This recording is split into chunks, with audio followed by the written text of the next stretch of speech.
Everything is energy, and we are all a part of that field. The universe doesn't just have my back, I'm made of it. So I'm never not with it. But what happens is you will fall into what will feel like a void. You're falling into the parts of you that you've not allowed to develop because they were set aside for all these years, which is what we're really here to do. Every single thing that has happened has been in my favor of awakening.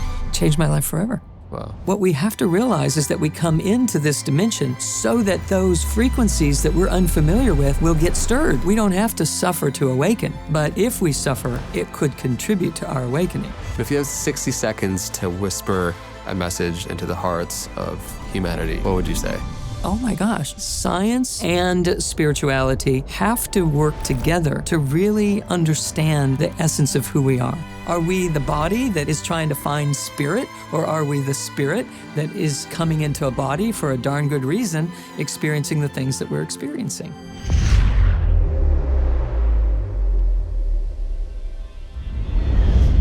Hey everyone, welcome back to the Know Thyself podcast. Oh, we have puppies in the studio today because returning guest Sue Morter is here. She is an internationally best-selling author, speaker who's supported millions of people with mind-body integration and connection. And she really helps people work with awakening from the level of energy. Our community loved our last conversation, and I'm really looking forward to continuing the conversation today. So, Dr. Sue, thanks for coming back. It's great to be back. And you came with puppies. Puppies, right? That's better. These guys are ridiculous. So we'll probably set them aside at some point here so we can get down to the nitty gritty of life. Yes. But we got Pearl and Rosie here. This is Rosie right here. Oh. And this is Pearl. So together, they are trouble. They are adorable. And the beautiful delight of, love and life. They have their nicknames, of course. Her nickname is Bobby Socks and Loafers because she has little white paws with little brown underneath. Yes. She never knows when she's in trouble. She just thinks she needs to cheer up whoever's upset with her for whatever reason. and her sister Pearl is just a delight. She's an amazing little, they're brilliant. And, isn't it just what love is all about? We are recording this on Valentine's Day. Of course. It's the love day, the love dogs. Here we are. This is the first. This is the first, and hopefully not the last. Oh, beautiful. Okay. So thank you for having us all. Yes. Well, on that note, I felt like we picked up really amazing momentum towards the end, especially of our last conversation. And I would love to just pick up where we left off, but not assuming everybody has tuned into that conversation. What is the essence of what you hope most our listeners walk away today's conversation with? We live in a world that has become so interested in changing our beliefs and getting our mind thinking more positively and kind of pushing forward in a raise your vibration, get on with it and achieve and accomplish sort of modality. And what I would really love for people to recognize is that there's a significant version of self that could get left behind when we start pushing the river in such a way. And all of the principles that we know about how thoughts and beliefs create our reality are absolutely true. And what we want to make sure that we also accommodate for is a deep core wisdom that is trying to rise within our system all the time. And that wisdom goes beyond our thinking mind. The wisdom is a presence that has always been and will always be, and we're made of that energy that we call wisdom. And I'd love for us to, just explore and get to know how the relationship works between our deep core wisdom and our thinking mind, so that the things that we pursue in life are actually aligned with our authentic self. They're actually unfolding our true path, so that we're not pushing and striving and trying to make things happen in a way that ends up unfulfilling. Yes, we achieve, yes, we accomplish, and at the end of the day, are we fulfilled? And there is a way to ensure that that gets to happen. And so it is by regulating the nervous system that we allow that to begin. But we need to look at what dysregulates the nervous system and what happens if the nervous system is not dysregulated. What if it is functioning in a harmonious way? Then what is it that can occur in our lives, in our bodies, in our consciousness that isn't allowed to unfold when we are overthinking and overdriving and overtrying, even if we're trying to heal or trying to love or trying to reveal some deeper truth. The efforting alone, can suppress it and keep us really in this place of lack and striving. Well said. That was a long, short answer. No, that was great. There is a very common narrative, popular narrative, that your worth is inherently tied up in your performance. And we can go on this hamster wheel of never-ending self-improvement. What I love so much about your work and the energy in which you share is that it's more about a remembering and an allowing and a receiving. And it kind of takes away so much of this tension, which is comparatively driven through how we see other people are successful online. And it invites us to allow what wants to move through us instead of forcing our way to success or worth. And so when you're really challenging this notion that we are inherently broken and we're not enough inherently and that we need fixing, and you're supplementing it with this new, more accurate perspective that we are already inherently whole and it's a remembering process, can you set a bit more of the stage for that framework? Absolutely. People are looking for their problems, their blockages, the interferences that are in the way of their life that they love, of the joy that they want to experience, of the success that they would like to be, a part of. What happens is we build circuitry, we build a perceptive field, we build a reality that is based on, I know there's a problem and I have to find it so that I can fix it. And when we spend day after day, hour after hour, moment by moment, really focused in on trying to find what my blockage is, what happens is at the end of the day, all we're good at is looking for problems to solve. And maybe we get good at solving them, but the next day we will have to have another problem to solve in order to feel accomplished, like we actually achieved, what we're here to do. And that is a realm, it is a reality, a world that people can live in, and people accomplish a lot of problem fixing, and they do experience a lot of success. And in a larger sphere of consciousness, in a larger universe that we might allow ourselves to live in, there is another way of looking at life. And it is that we are creators and that we don't have to use that energy just on creating a solution for a problem that we found. We can just go straight to the creation of what we would love to be experiencing. And as we learn how to do that, we're actually sitting back inside of ourselves more deeply. Instead of living in our heads and strategizing and thinking our way through it all, we're dropping inside, of course, and learning how to sit down in the core of our being. And as such, we have access to different vibrational frequencies, different energies that will automatically generate different kinds of awarenesses. Different kinds of thoughts will spring forth from that as well. And what happens is we see solution without problem. We see possibility. We see through potential simply because we're adding more to the recipe as we move forward. And what we're finding is that, science is showing us, this is, just a law of physics, that all physical matter is compressed energy. And so we are compressed energy. Our physical body is energy that is compressed. And so I got curious about, well, what's the nature of that energy that is compressed? Who is that? What is that? And if it was decompressed, what would it be?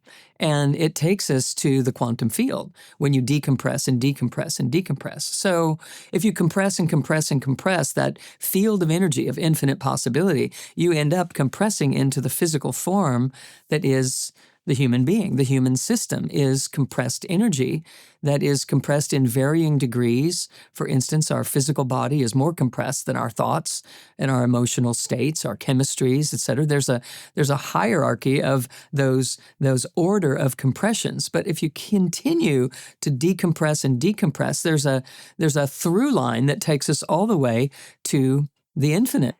And that infinite recompressing down into this physical state has a through line that actually connects us to what we would call source. There's a direct connection. So we don't need to continue to think of ourselves as separate from that.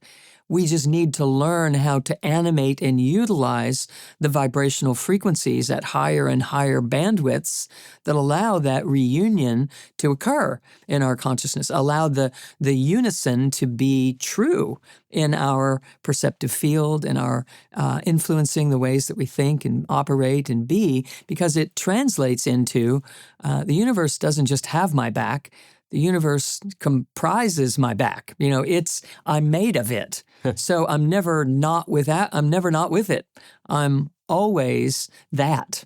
And it's a way of shifting our whole perception. And when we do, we start to realize the constructs that have divided us and separated us and caused us to feel lacking and caused us to overly depend on our mind to drive the bus, to find safety and stability.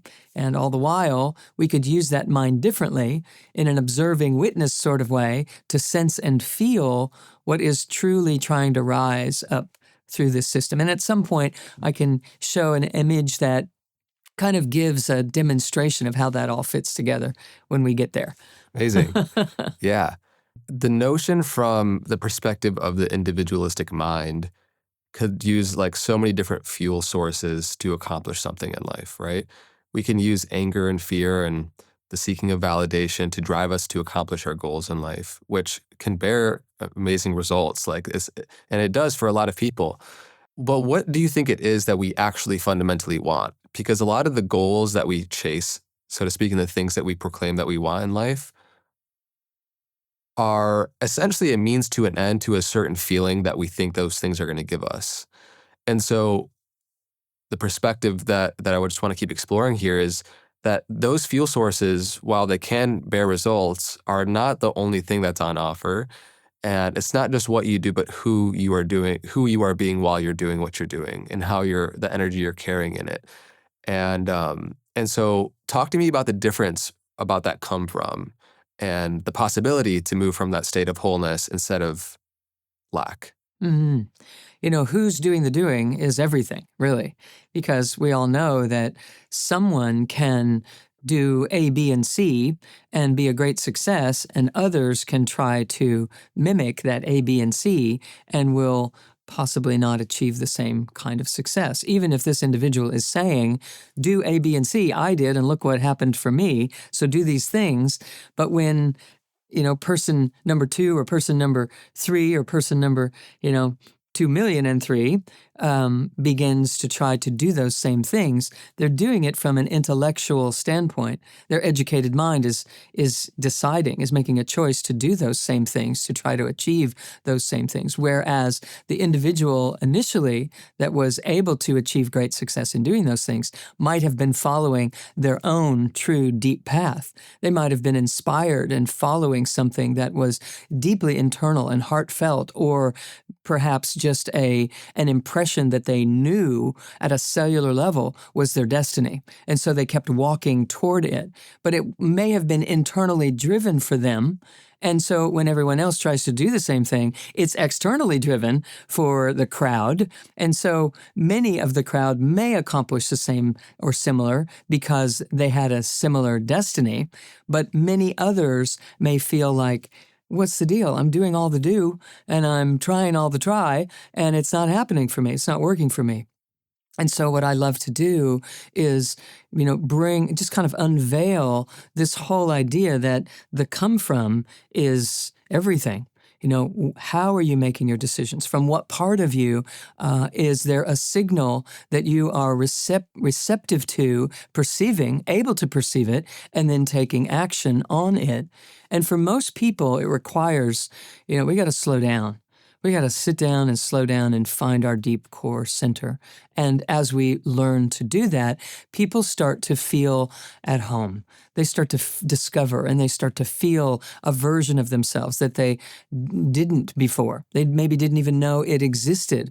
And as they do, they start to heal lots of things because there's an essence that's being able to be cultivated that is a healing vibration. And that inside of that, they feel welcomed and they feel more whole and complete, and it's beautiful. And as they continue to cultivate that, their mind has determined that actually when I sat down, I started to heal. Actually, when I slowed down, I started to heal. Actually, when I stopped a lot of the things that I was doing before, I began to heal. And I feel so much more connected, and I feel so much more aligned and like I belong, and I can make, a better decision in my life because I have found this different version of myself.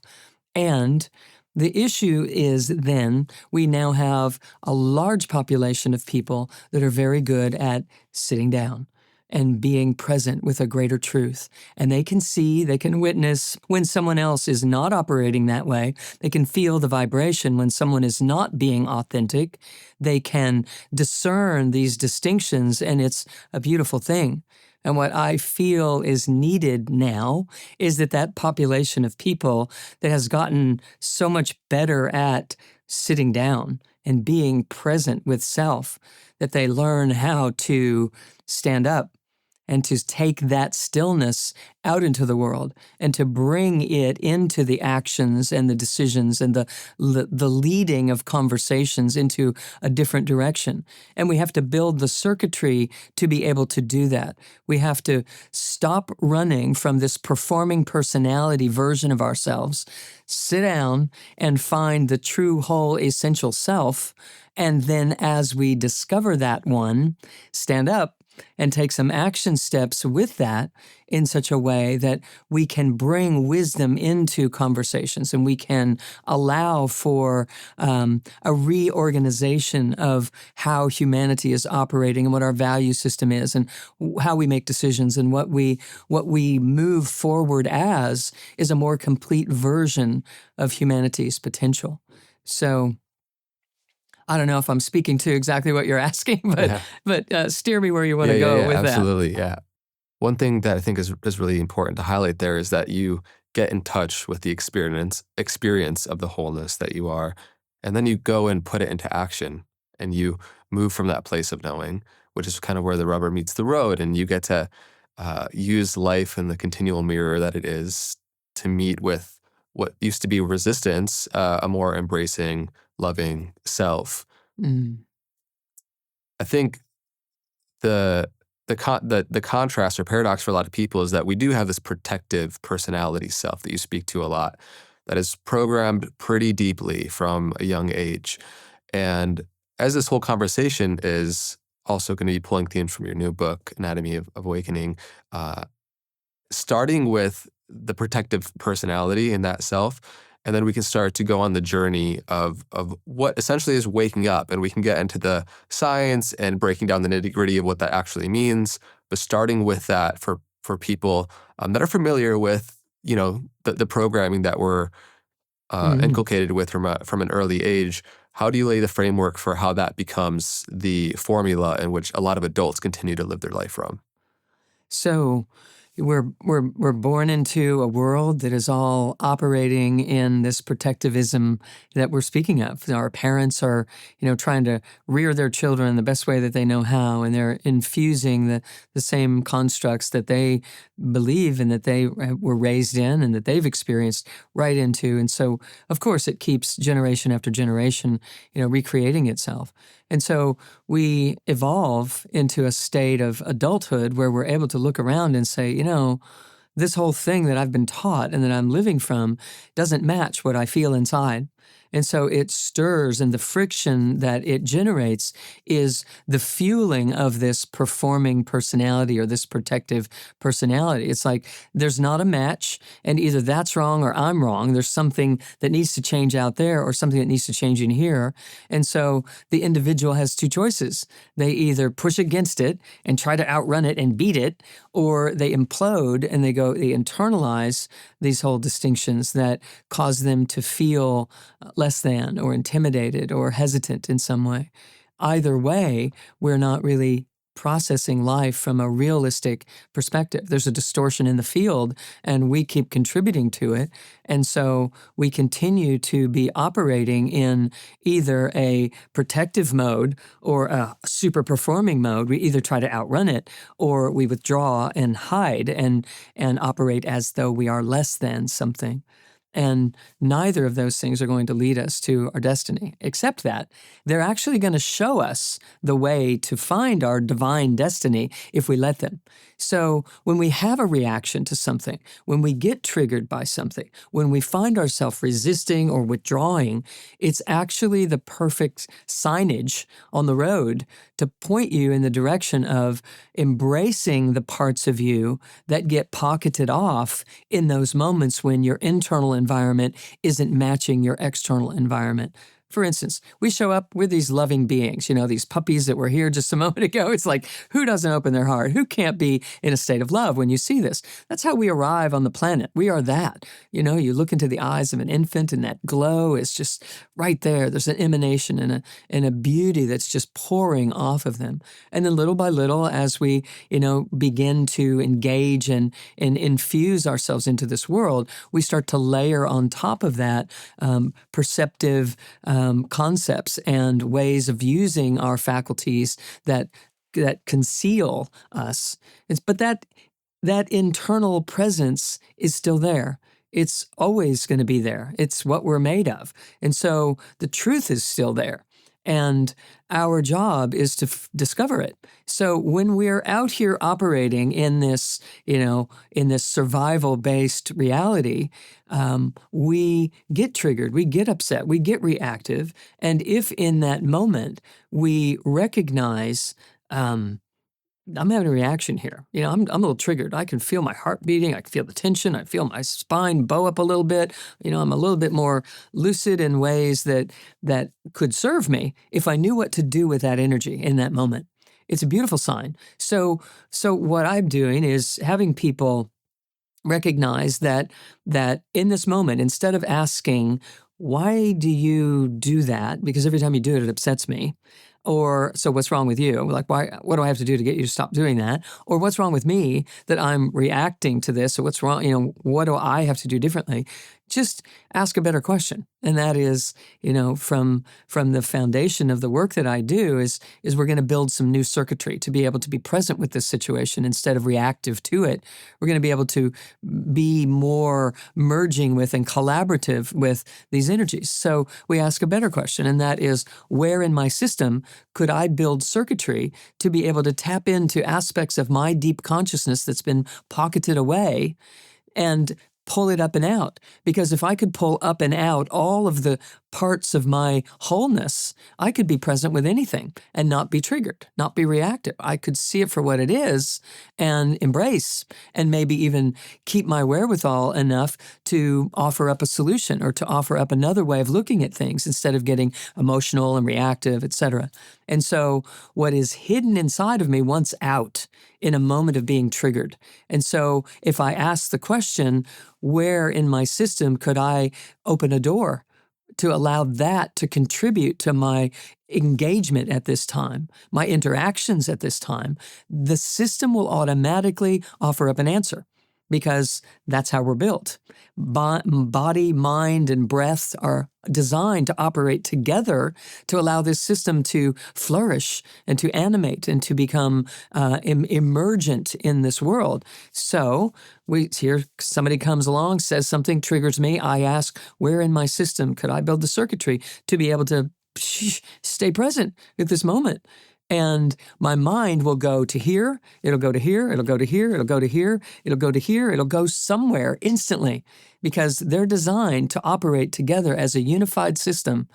You ask the question, the question is answered instantly. We just haven't known that that's how we could operate with this system and have it work and become super functional.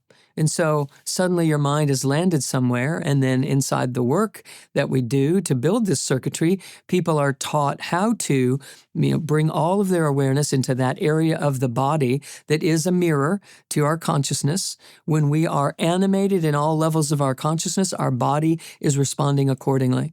It is healing, it is self-illuminating, it is capable of regenerating and moving forward in an ever-renewing way if we let it.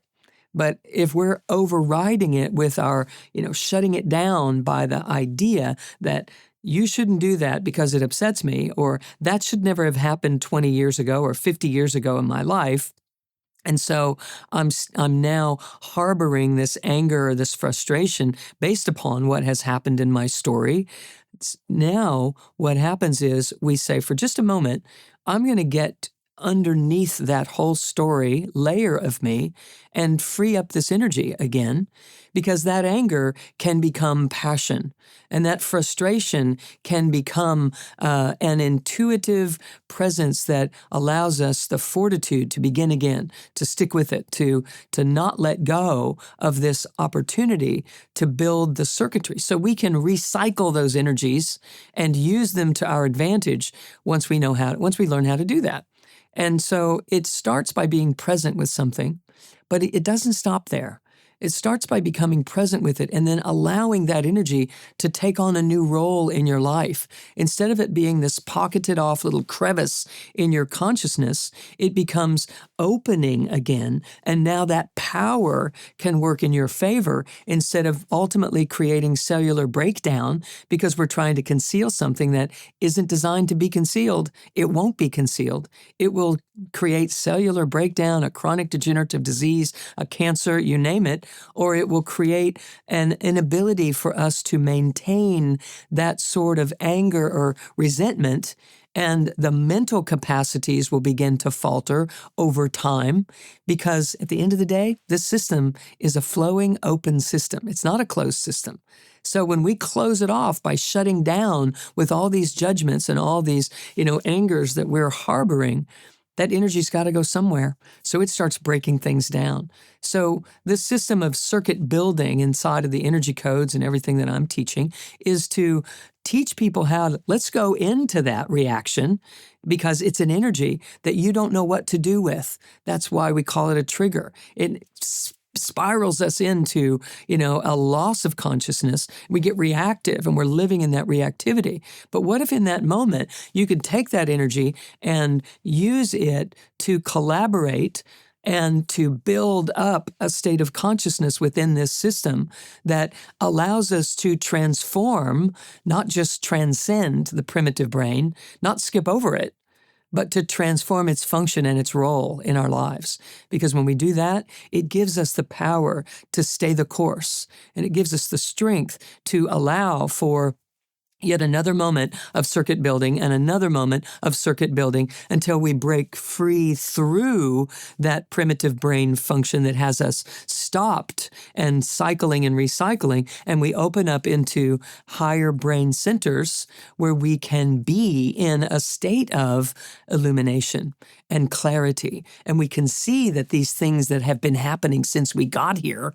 were actually trying to show us how to disassemble the patterns of our ancestors and reassemble them in a state of relevance and consciousness that is fluid with a loving flow through our systems, an intention for us to grow and evolve and flourish, which is what we're really here to do, to experience the magnificence of ourselves and of life and possibility, instead of just live to fight another day kind of thing. And so when we learn how to, the moment that we feel a trigger, come into the body, notice it, honor it, and not just sit there and be with it, but to, what we do is we squeeze the tissues to further accentuate the contraction that we're feeling, to let the body know that the mind is onto it and it's not abandoning this time. It's going to stay the course together, mind and body. And then we start breathing up and down through a central channel that is part of this whole invisible anatomy that I'm referring to, which we can show an image of in a bit. But what happens is we then are able to route that energy up and down the central core of our being, which is for thousands of years has been represented as the Shoshumna. It is now represented in this toric field flow and energy field that we know about bioenergetics and how energy moves through the body. And at the center of that flow is where we have an integrative capacity that brings all of the levels of consciousness that we are together. It integrates them. So if you think about it like a chakra system that runs up the center of the body, we can sometimes be powerful. We can sometimes be loving. We could sometimes be deeply wise. We could sometimes feel energetic and powerful. We could sometimes speak our truths and sometimes listen and hear something that actually changes our lives. Or we could sometimes have experiences in meditation or multidimensional, versions of ourselves. But, the real thing is when we can have all of that all the time, when we can have each of those aspects of self helping each other to stabilize and to ground and to integrate and to translate those beautiful experiences that many have in meditation in a way that makes a difference in their lives. Like it turns into functional clarity in a moment where something at work isn't going well and you can stay present instead of being reactive. And so the issues, here's another part of my short answer here. The issues that bother us are showing us exactly what is needed now to have more of our wholeness animated in our lives. And they're nothing more than that. They aren't trying to take us out of the game. They're trying to put us in a bigger game all the while. We'll get right back to the episode. A quick share. If you have been following me for a while, you know I care a lot about starting the day well. And hydration is a simple lever that makes the world of a difference on your energy, focus, and mood. Many of us are chronically dehydrated, and a good support for that is LMNT. LMNT is a zero-sugar electrolyte drink mix that contains a science-backed ratio of sodium, magnesium, and potassium that helps regulate your appetite, curb your cravings, and improve your brain function. I've been drinking LMNT almost every day now for years, and it genuinely helps with mental clarity and steady energy, whether it's post-workout, sauna during a long recording day, or just dialing in hydration. It's a staple for me. There's no sugar, no artificial colors, no junk, and they're also branching out into retail this year with their sparkling electrolyte water. These things are absolutely crack. If you want to try them out, you can get a free 8-count sample pack with LMNT's most popular drink mix flavors with any purchase at drinklmnt.com/knowthyself. And if for any reason you don't like it, they have a no questions asked refund policy. You don't even have to send it back. That's drinklmnt.com/knowthyself. Everything is linked down in the description as always. Thanks LMNT for supporting the show. Back to the episode. Let's keep going there. So you referred to earlier the inherent purity and innocence that we perceive emanating from a newborn child. And sometimes is referred to the return of the second innocence, right? It's all one thing, but as you grow through the traumatic and personal developmental journey and process of individuation, you pick up stuff along the way, some of which you could say was genetically there, ancestrally, whatever. And the return of the second innocence is the matured remembering and returning to that state that is that pure, coherent energy. And I love how you're inviting the perspective that where we feel resistance, where we feel that stuck energy is not in the way, it's on the way. It's the opportunity to reveal where there's more opportunity for embracing self. And I think for most of us, the difficulty is like making contact with that energy. Some of probably why, because we try to solve a lot of the energetic problems with the level of the story in the mind, which I know you talk to about how to get to the raw energy of the experience. Mm-hmm. I think there's many different therapies and doorways to be able to access that space, right? all the psychoanalysis and Gestalt therapies and ways that we can enter through the mind. But there's, depending on the constitution of the individual, sometimes just working and getting directly intimate with that energy is a more direct path. And so I'd love for you to share your thoughts on how to, one, identify and raise awareness of where those pockets of stuck energy are, right? If we're this open channel, if we're this open vessel, where are those distortions, contortions within our system? And then how can we effectively make contact with it and then move it in a new direction? So like really getting to that's a really practical kind of question. As somebody, turns off this podcast with a loving conversation filled with puppies, and they meet a situation in life that triggers them, that is difficult for them to stay present with and have an open heart with, how can they in real time meet that energy and transform it? Yeah, beautiful. So what I like to remind people is that in that moment when something is triggering or is just a real challenge, and there it is, it's right upon you. People often ask, what do you do in those moments right there where the rubber's hitting the road right now? And I like to say that, it's what you do in that moment is what you can do in that moment is determined by what you do in the in-between moments. In the moment before that happened, what were you doing? Where were you? Where were you living in your awareness of self? How much of the field that is you are you filling up? How much are you living into your wholeness? Not just your potential, because we have a tendency with a story around the word potential that it sort of infers something in the future that I'm going to grow into. But really, we're made of energy that is waiting to be potentiated. It is waiting to just be activated and animated. And so when we are in the body, staying in the body, we are grounding a tremendous amount of high frequency, full on potential energy. We're grounding this unified field that we're made of into this one grand central station of this physical system. And so the first thing that I do is invite people to anchor themselves in the body. Now, of course, taking a belly breath starts to bring you from your head into your heart, down into the deep wisdom sense of who we are.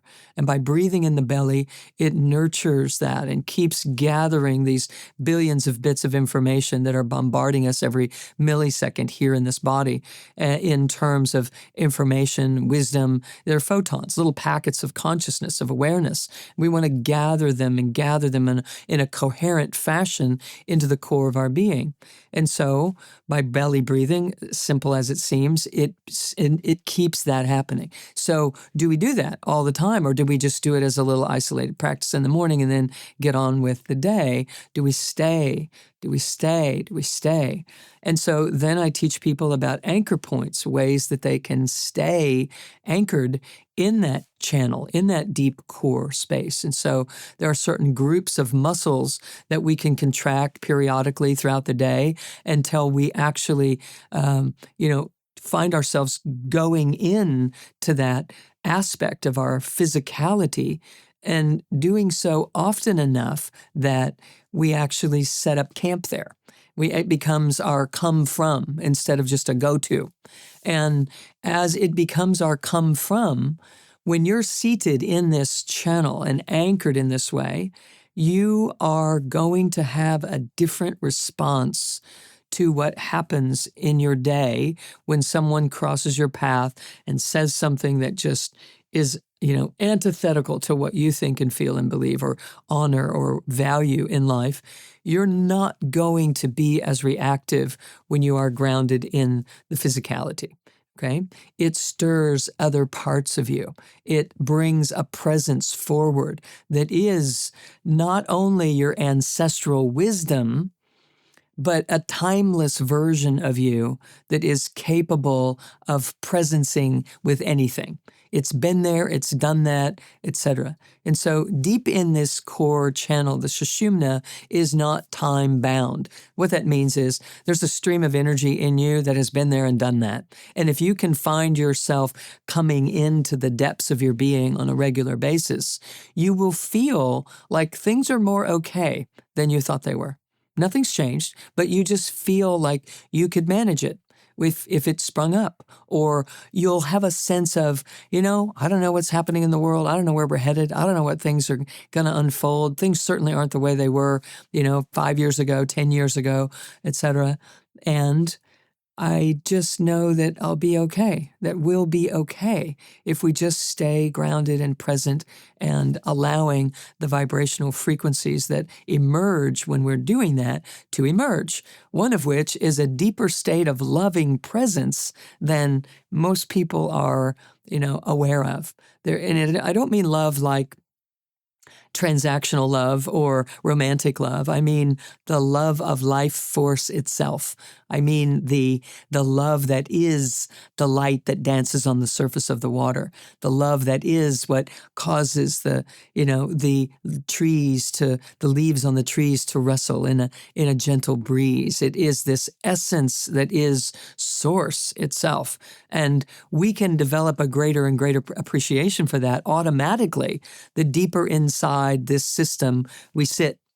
And the more deeply we sit there and breathe there and anchor there, the more capable we are of allowing that to rise into becoming an activation of the brain in our gut, which then allows through epigenetics, signals on these little antennas on the surface of the cells to produce a message inward into the cell that says, things are pretty good. We don't need to be on edge. We can chill. And it's okay. It's safe. It's actually smart.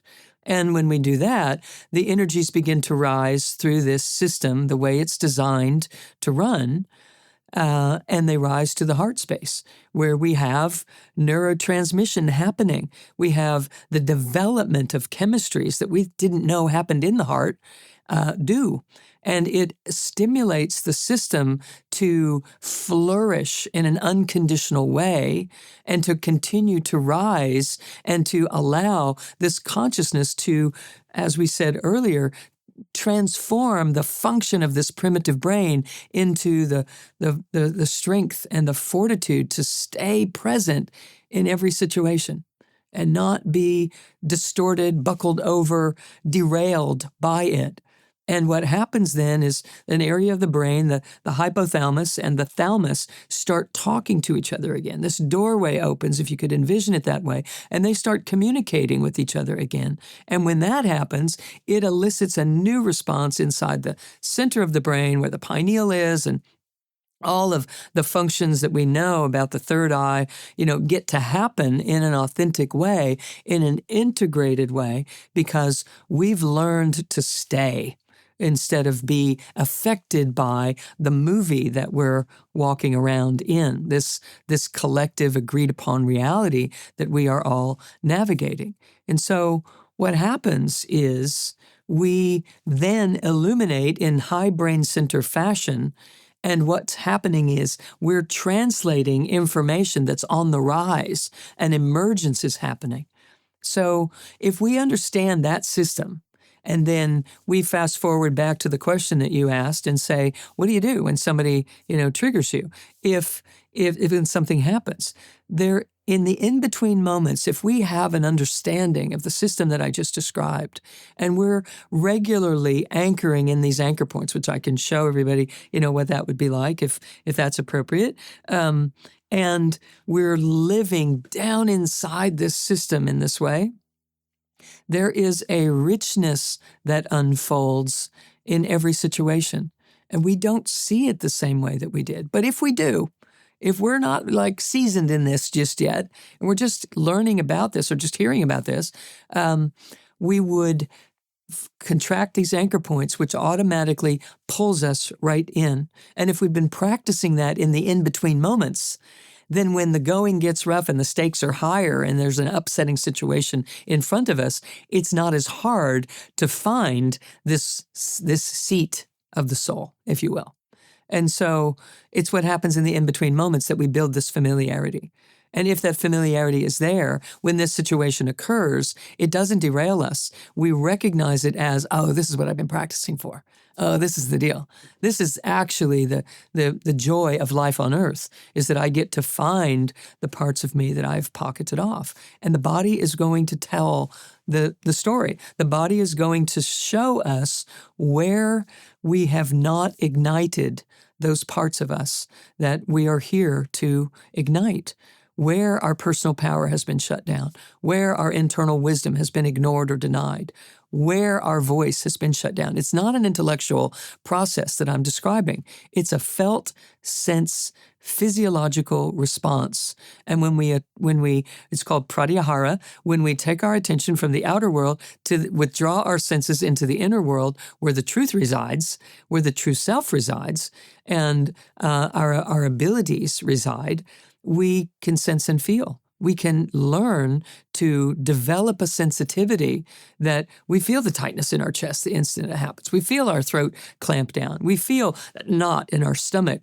We feel, a pressure in our gut in some way. We feel weakness in our knees or a trembling in our musculature. And people always equate that, like the trembling in the knees or the quivering in the musculature. We equate that with a fear response.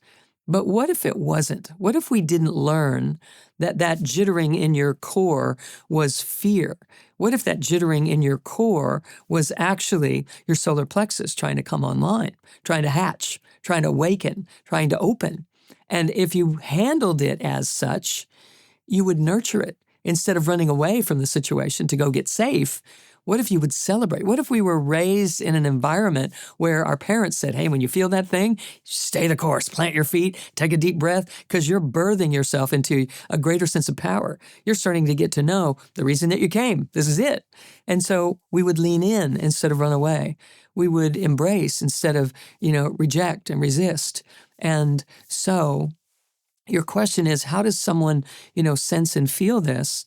We have to develop a sensibility. We have to develop a nurtured relationship between mind and body that allows the subconscious that is stored in the body, the unresolvedness that is stored in the body, to become conscious. That when the body awakens, body awake, leads to an ability to manage situations, not only as triggers come up, but between the moments where triggers are coming up, it allows us to become innovative and creative and generative of projects and ideas and ways of living that are more what we want rather than just preparing for the next time I get triggered. It's just not enough to only worry about what do I do when I'm triggered. Yeah. It's really about how do I develop the creator in me rather than just prepare the defender in me. A quick share. If you've been listening for a while, you know that one tool I have really enjoyed is red light therapy. Every day for the past few years, I start my mornings with meditation and a few days per week with red light. It's made a noticeable difference in my energy and my sleep. There are over 4,000 peer-reviewed studies showing benefits for cellular healing, supporting collagen, boosting testosterone, and so much more. If you're interested in trying it, Bond Charge is a great choice. The red light devices like this one, this is their Demi Light, has the lowest EMF on the market, and it contains both near infrared and red light all in one lightweight device. They ship worldwide. They have an easy return policy and also an array of other science-backed wellness products that are worth checking out. You can head to bondcharge.com/knowthyself and use coupon code knowthyself to save 15%. That's BONCHARGE.com/knowthyself to save 15%. All Bond Charge products are HSA, FSA eligible, giving you tax-free savings of up to 40%. I hope you enjoy. Back to the show. That's great. No, that was very well said. I think about that space right between stimulus and response, and by expanding that gap, awareness itself has the ability to be like a solvent. Awareness itself is a great solvent. And I think such immense value that comes from a meditative practice is you start to expand that gap, between you and your reactionary self, the things that those triggers are igniting within you. And in that, you are literally reclaiming agency over your life. For me, this is one of the most important things to reflect on. To the degree I'm a compulsive reactionary person is to the degree I'm not actually living my life. These programs are living themselves out. Mm-hmm. And that's really sad, because avoidance of pain and suffering is one thing, but the missing of joy and beauty that's around us is another. And to me, I think that is really devastating. To be able to be living life and realize that you're actually not intimate with it. You're not actually being connected to the degree you could be, and thus missing the beauty of the sound through the leaves and the light through the trees, and the simple moments that don't require a grandiose, huge, experience is really beautiful. So in this day and age, especially ever increasingly, you turn on your phone, the news. There's just more and more chaos every single day. In this day and age, the biggest flex is just a regulated nervous system. Right. And it's quite a big endeavor for most of us because we're kind of plugged into a time in a society where there seems to be so much division and chaos, and there is to a big degree. But to reclaim that agency is to again, bring back into space, bring back into awareness that space between stimulus and response. And so what you mentioned with pratyahara, with the withdrawal of the senses, one of the 8 limbs of yoga, kind of taking space at least once or twice a day where we can kind of marinate in that sense of being that isn't so reactionary. For me, that practice has brought great awareness into when those triggers happen, what's actually happening biochemically, the sensations in my body, and then the fluctuations of my breath. If something happens where I am not okay with it, I have resistance to some degree for whatever reason, I notice my breath go up here. My shoulders kind of come up a little bit. I'm breathing more in my chest. And you can actually notice that in real time ever increasingly through these practices, to expand that space. And to me, that's the birthplace of freedom, because then you're not living in response to the external circumstances and seeking of them, arranging them in a certain way, but you actually get to be a creator of your life. That's what it means to actually raise consciousness. Not this woo-woo philosophical saying, it's a really practical thing that we can cultivate in our day-to-day life. And so when you think about the nervous system and what you refer to as building the circuitry, this energetic circuitry, what are the most important insights there that we should be remembering? Because being with it, right, is one thing. You talk about transforming it into moving the energy in a new direction. Mm-hmm. And then it's building what you refer to as your energetic circuitry. So what is that? We can go into the subtle anatomy and start kind of putting up some charts for people and kind of getting into it. But for a lot of people, as you go down this path and you go deeper down the contemplative path, you start to encounter things within your subtle subjective experience. These obviously, to varying degrees, have or haven't been proven by science, in terms of the objective subtle body or toridic field or Merkaba field or, the different names we could give to it. But for millennia, mystics, upon doing these contemplative practices for decades, have encountered repeating structures in the subtle anatomy of their body. And so that's the place we're going to. As you wake up, you start to gain bigger and bigger awareness of what this life actually is and what the energy that's making up our bodies is structured like. But kind of going from the protective self to that personality structure to a regulated nervous system. And then you start to have more of these experiences that give you contact with the greater truth of who you are, which I know you've had, a few probably really big highlight experiences that in those moments where you're actually in the experience, the ontology of those experiences, obviously worth way more than any podcast you could listen to or a book you could read, because it becomes self-evident in that space. And that's where, for me, there's a fine line here, where in this industry of podcasting and sharing information, I try to increasingly provide a space that can bring people into an invitation for them to explore it in their own self and not a belief system that they just take that's replacing old ones, which may or may not be improving their life to some degree, but it's nothing compared to the actual experience of validating what we're saying in your own experience. That's where it becomes real instead of a philosophy that you just carry in your life. So, long story short. Yeah, you're speaking my language. Yeah. Yeah. Walk us through the process of building that energetic circuitry. Beautiful. Thank you for all of that. So here's the thing. There are two systems that run our body, our life. One is the nervous system, which we know about. Regulating the nervous system is an essential thing for, moving forward with health and vitality and really transcending or transforming, in my opinion, more importantly, this fight or flight, tendency and the whole construct that we've developed and a way of living that we've called a new norm, right? And so then we find out that, turns out I'm going to burn out my adrenals. I'm going to, compromise my immune system. I'm going to, decrease my ability to heal if I keep living this way. And so we start getting interested in regulating that nervous system. And then what we're saying is, once you regulate that nervous system or even have the intention to do so, you're now starting on a different path. You're not being reactive. You're starting to become conscious and intentional about living your life. And then what happens when we don't have to have it perfectly regulated, and it will never be balanced. It's always moving, parasympathetic, sympathetic dominance.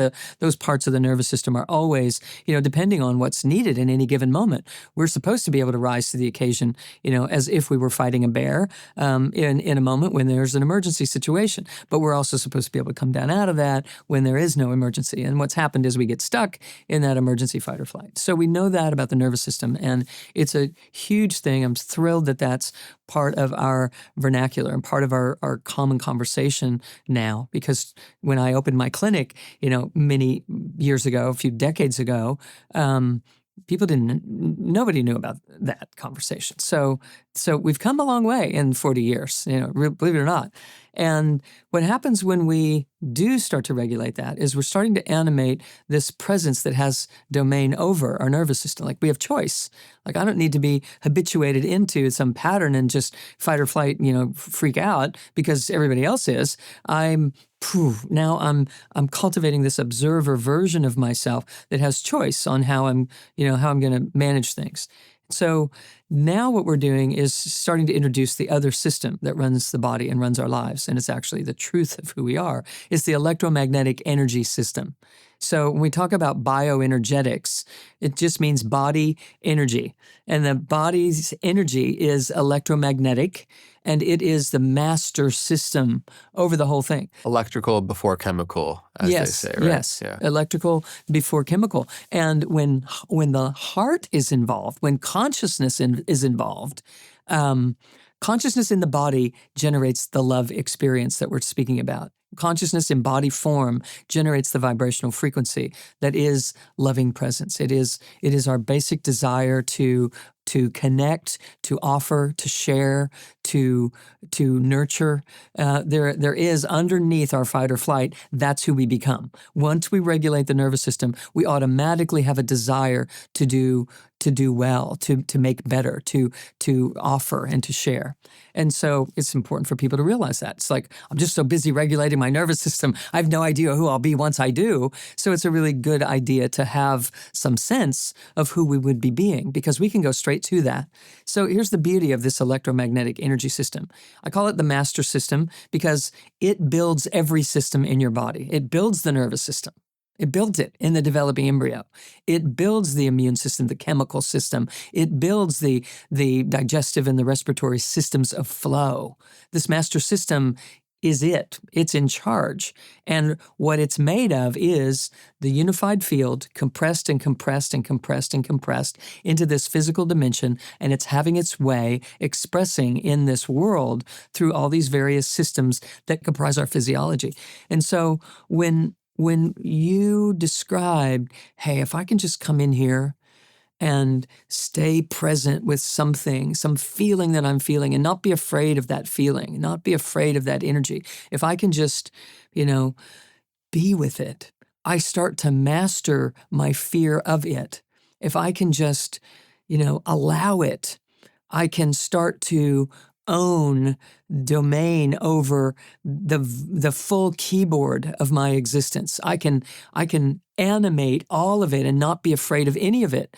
And when I do that, I start to become more and more of the truth of who I am. I become more masterful at life. I'm starting to identify with the master system, because the master system is the full keyboard. It's all of the keys, all of the notes, all the black ones, all the white ones, all the da-da-da, all the octaves, on a keyboard.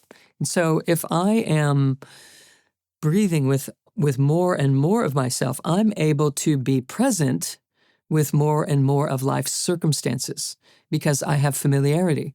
There's resonance, there's coherence. My autonomic nervous system is automatically going to recognize, oh, I've felt this feeling before. I don't have to be afraid of it. Or, oh, I've been present with this kind of feeling. I've had to come present with this kind of a feeling before. And because of that, I know that I can generate that presence no matter what my circumstances are. And even if there's not a threatening circumstance, I can go to that vibration and cultivate it on my own anytime I choose. And so when we do that, we start to become a vibrational coherence or a resonance with higher and higher possibilities, greater and greater. I should call them greater and greater possibilities. So I'm not afraid to step into the unknown because I kind of know it. I know the unknown. I can feel it and sense it inside this system.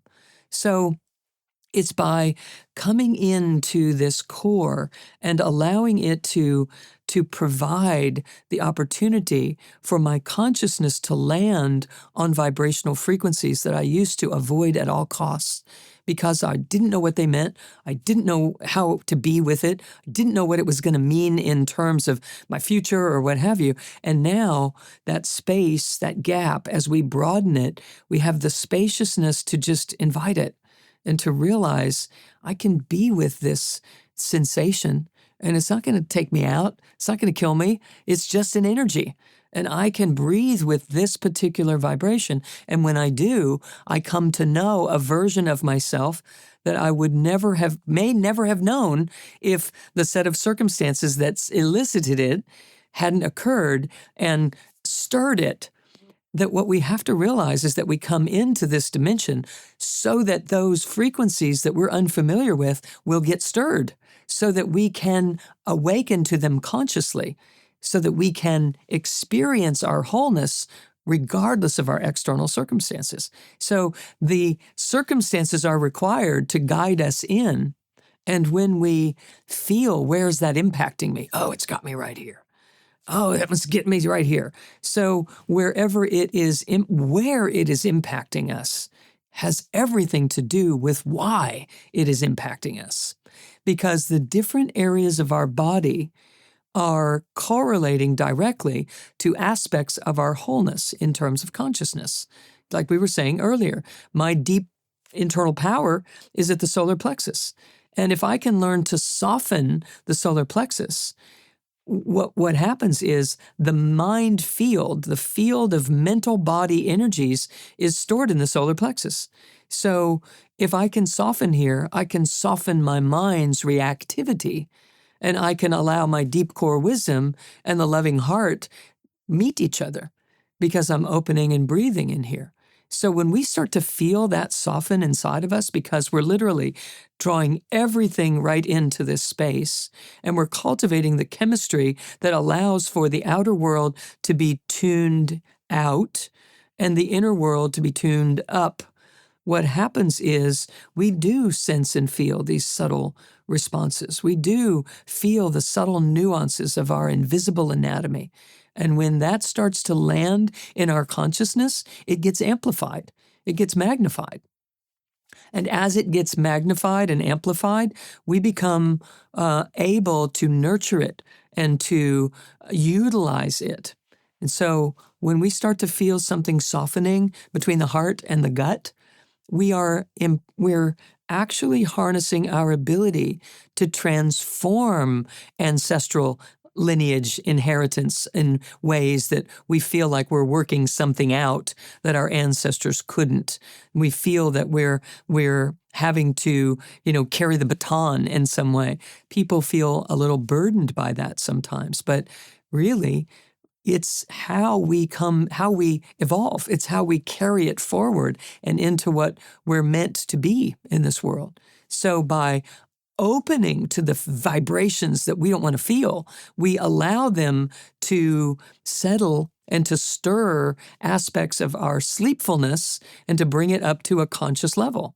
So thereby, we become more of who we truly are instead of constantly resisting or rejecting, these parts of us in our attempts to defend and guard and just get by. This is good stuff. This is good stuff. Yay. So to continue on this train, I often think about the debates that happen between religious and science, religion and science. And the argument is that you could throw out all the sacred texts, all the religious doctrines, and in a couple thousand years, you probably would have different texts that would come up, right? The same Bible wouldn't be there, et cetera. Science, you would discover the same laws of physics, for example. When it comes to who we are and the energetic circuitry, I think we probably both would agree that if we threw out all of the yogic texts, all of the understandings about what our subtle structure looks like, the nature of the mind, in a couple of thousand years, it would be much more like it on the science side of things, where we would still discover these structures, these energy centers that correlate to a certain level of mind, emotional landscape. And so I think it's important that the role that teachers have, especially like yourself, that are bringing light to the anatomy of the internal, more subtle, energetic, electrical aspects of self, then it gives people a reference point to discover, verify that in their own self, but then also be able to work with when they experience a certain level of fear, resentment, anger, guilt, ambition, go up the whole center or the whole spine. You could correlate different parts and different energies with different parts of your body. And so I'd love for you to walk us through now, we can throw up a couple charts on screen when you're talking about the actual structure of our energy.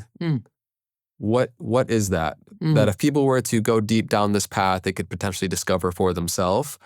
But what have the yogic sciences said and the contemplative practices revealed about how the structure is made up? Mm-hmm. Okay, so we know that this electromagnetic energy system builds the physical body. Okay, in the developing embryo, it's measurable. We can watch the structure developing the physiology, the physical form, and through the multiplication and division of cellular structure developing into tissues and systems in the physical body. And it does so through a rhythmic process that pulsates. In other words, there's a pulsation in the developing embryo before there's even a heart built to beat. So there's a pulsation to something that's happening. There's an intelligence, this innate intelligence that built the body will ultimately run the body and heal the body. And it doesn't go away once we're born. It's still here once we birth into, through the birth canal and out into the world. That energetic is still present. It's still guiding. How would you, it's obviously the biggest miracle of life that you get one cell from a mother, one cell from a father, and then this self-emerging, complex, organizing system called a fetus starts to develop in the embryonic stage, and you see how incredibly intelligent this design that's springing forth in life, right? Yeah. The energy that you're saying is making this possible.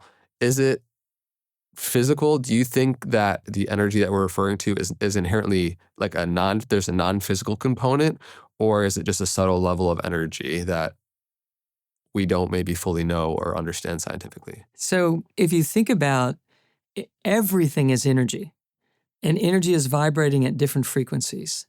And the frequencies that we're used to experiencing are at the physical end of the spectrum. But it's one long continuum all the way to no experience at all, to the void, to the great unified field of consciousness. That if you take the densest material on the planet and go subtle and take a microscopic look down into the subatomic realm, that you'd go down to the Planck scale and you would see this foam. There's like, Yes. our instrumentation fails at a certain point Yes. of understanding what energy actually is, right? So we Yes. don't actually even know. Right. But nonetheless, yes, there's levels to density and the subtleties of energy. Yes. So it's this essence that it goes from nothing into an essence. A liquid light is how we describe what the cosmos is made of, this liquid aqueous solution that then continues to compress into liquid crystalline structure, that compresses into crystalline structure, which compresses into the physical form that we're used to witnessing and experiencing, the chair that we sit in, the body that's holding, space for this consciousness. But it's all a continuum. I call it this divine continuum because it goes from here to all the way what we prefer, or what we refer to as there. There is no there. It's just right here, and it's compressing, compressing, and compressing. And so there's a field between us that represents the truth of us. And it goes through you and between us and through me, and it keeps going on forever. And we are all a part of that field. Would you refer to that as consciousness itself, or how do you label that? Yes, I do personally, and what science is showing us is that the foundation of reality is based in consciousness, that it's energy that is awake. That it is truly our drawing forth from this unified field, or the void. It's so much there that we can't measure it. It's just everything. That we draw forth from this great void whatever we're choosing to draw forth on a superconscious level for the specific experience that we're here to have. Which the leading edge researchers in this field are ever increasingly starting to explore, right? The materialist reductionist notion, which is just like a maybe 150, 200 year paradigm. It's like a page on the turn of humanity's story, right? Yeah. But the leading edge consciousness researchers are exploring and starting to scientifically verify to increasing degrees that consciousness is not an emergent phenomena from matter, but that matter is actually an emergent phenomena from consciousness. Yes. And that is going to possibly be the biggest revolution in our understanding of reality and paradigm of how we understand the universe in the coming decades and century. So that was just a footnote, because we've had, Donald Hoffman on and various different consciousness researchers who are exploring this from the contemplative practices, but then also the scientific lens. And it's a very exciting time to be alive where these two are coming together. Yes, indeed. We used to think that the body emanated the field. But what we now know is that the field is creating a body. And then the body function creates another field. But the foundational process, the anatomy and the physiological component there is that the field is compressing and compressing and compressing and compressing into physical form. And so we are the field compressed into these bodies. We are generating a body so that we can come into this physical dimension and exchange. And so we're directing our consciousness into the physical exchange, and we get lost in the exchange and think that that's what's real. And so what we're doing, what science is allowing, is for us to open the blinders a little bit more so that we can perceive more and satisfy the left brain into allowing what is true to be seen, to be felt, to be experienced. Otherwise, we shut it out and we just are focused here on the physical matter that's observable. So the invisible world is the real world. And this compressed physical exchange that we witness is a reflection of why we came. We came into this dimension to awaken to certain aspects of who we are. And so by the interactions and the dynamic there, we can either use it to our advantage, or we can get buckled over by it and feel like, you're not being kind. And so if you're just presenting something to me and I learn how to respond accordingly and maintain my identity as this whole unified and integrated presence, I can utilize the exchange that happens here to awaken to parts of myself that I never would have known had you not come along and said what you said or done what you did, right? Yeah. So we're at choice right there. Which way are we going to play it? Are we the body that is trying to find spirit, or are we the spirit that is coming into a body for a darn good reason, experiencing the things that we're experiencing? Right? It's so, one of the great joys of being able to do this is to see so many different disciplines agreeing and saying the same thing from different angles.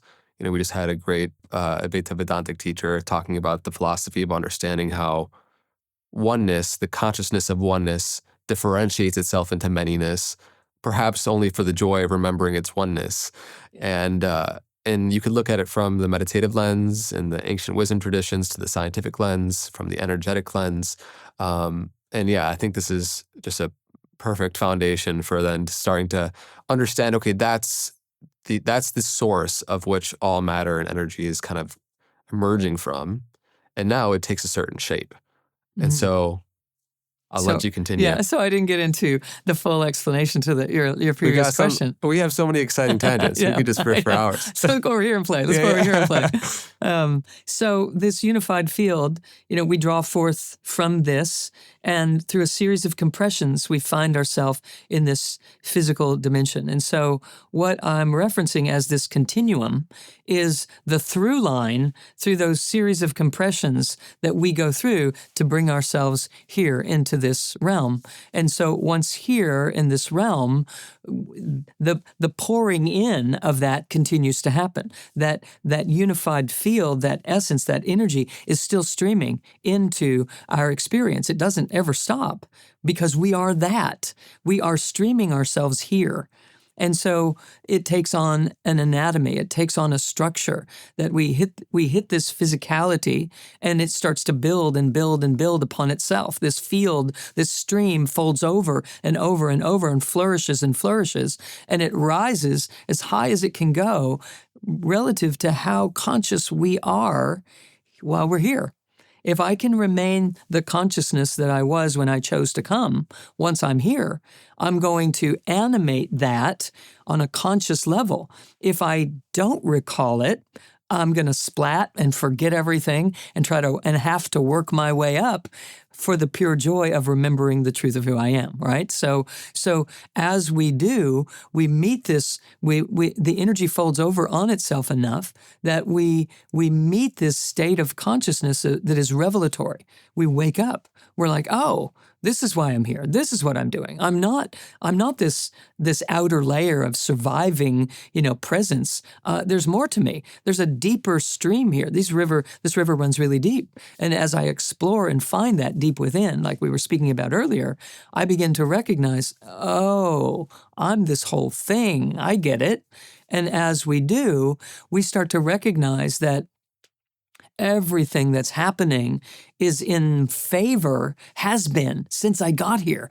Every single thing that has happened has been in my favor of awakening to this. We become, truly realizing the system that's happening here. And so what happens is physically we know that the bioenergetics of how this system operates is there is energy pouring in, goes through the body before there's even a body. It descends and hits the earth, rises up and recycles into this toric field. So it rises as high as it can go until we hit a level of consciousness that we just can't keep together yet. And then it spills around, and because our intention is to come here and to have this experience, it gets recycled. So we draw it up again, and it runs up again. And you'll see in this image right here, it's just kind of a picture worth 1,000 words. First, I'm going to show this continuum that I'm speaking about. Just imagine this coming in from the unified field, this swooping down continuum that hits the earth, rises up, and then projects out through our true, presence here in this physical form, projects before us into this technicolor movie that we're walking into all of our lives, this rainbow movie that we're walking into. And so we are able to see and draw out of the unified field what we're here to see. Those are the eyes that we look through. And so we see opportunities, or we see challenges, or we see a world that cares or a world that doesn't care, all because if you look at this close up, you'll see that the rising of this energy either rises in its stable fashion and cycles around in this toric field, or you'll see how it circumvents and goes around areas of our own consciousness that we've shut down. And as it goes around these aspects of our system that we've shut down, maybe we loved once and we got hurt, so we shut it down there. We were ridiculed by a parent in some way, or a coach or a teacher at some young age, and so we shut down our personal power. Or we were speaking our delight in some situation, got shut down, so our throat center, and these kinds of things are typical responses. And so what happens in this rising energy is that it now has to circumvent all these areas that we've shut down, and it creates a wobble, and it creates a distortion in this toric field system. Now this person is standing inside this field looking out through a distortion, and it reinvents over and over. It confirms for them. The movie is reflecting back to them how they have shut down in certain ways by the way their experience is going and how people treat them today. It's a reflection of what we've owned and what we've not owned, what we've shut down or what we've flourished in and nurtured. And so when we begin to see it this way, we start to recognize that there's a whole system when we put all of this together that is flowing and processing. And as we're projecting out what's in front of us from a distorted fashion, we end up in a distorted reality that is constantly being confirmed for us. It keeps recreating itself because we haven't changed how this essence that we are, this energy, this light, can pour through us and onto the movie screen. So the good news is when we bring our attention into the core of the body based on a reaction that we have to a challenge that's in our outer world, or even based on a reaction that we have when we start dreaming and visioning about the life that we would love to be living. There's also a reaction when we start envisioning what we feel like we came here to have or to be or to do or to contribute or to experience. And we get all exhilarated or we get excited. And there's a cellular response to that because we're tapping into what we were built for that has been suppressed because we've shut certain things down. And so when we feel that quiver, it's because we're opening and we're awakening, but we've misperceived that quiver as danger. So we shut it down again and we avoid it. So now that we see the ability to bring our attention into and feel where these energies are bumping up against each other, there's no stream of flow. And we can build a superhighway for that stream of flow to happen. And what happens is these areas that we've been circumventing and going around, we literally start to build circuitry through them. We build consciousness through them every moment that we are present with a feeling right in this area or this area or this area or this area, wherever we were directed. When we can bring our consciousness there and melt and soften and be with it and start to breathe up and down this channel while staying anchored in these anchor points at the base of our spine and at the heart center, at the throat center, and at the third eye level, we begin to build photon density, these little packets of energy that are creating our reality. We draw from the field what is required for a stability on the inside. But because we've been externally focusing all of our lives, energy follows thought. So all of our little photons rush into the story. They rush onto the other people that we think are triggering us, those people that abused us or those circumstances. We don't gather the photons into the deep core center. So if we're not gathering the photons, there's no felt sense of self. If we gather more photons, it creates a substance. It creates a concentration of energy packets of consciousness, these little packets of awareness that our whole reality is built upon.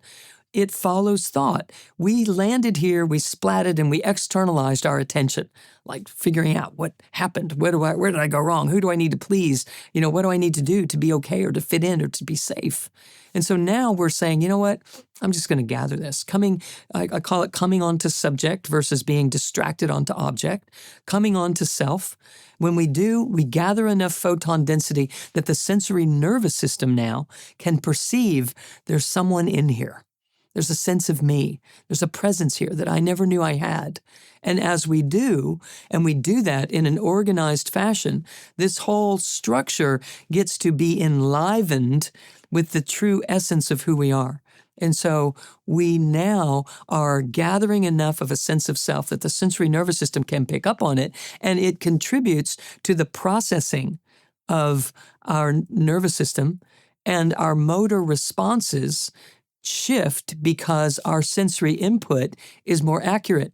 We're now sensing through a filter that is enlivened and conscious and integrated and embodied.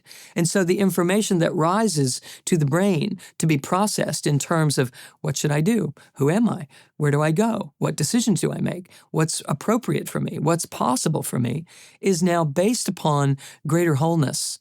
And as such, in the integrative nervous system that is processing that information in the space of the gap between, action and reaction, or input and reaction, or stimulus and response, there's a spaciousness now that is filled with presence. There's something here that's more okay. It's more whole.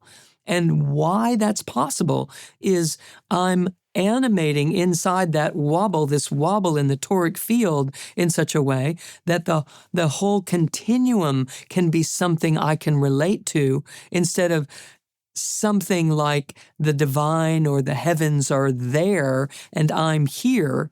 There's a direct connection between the two.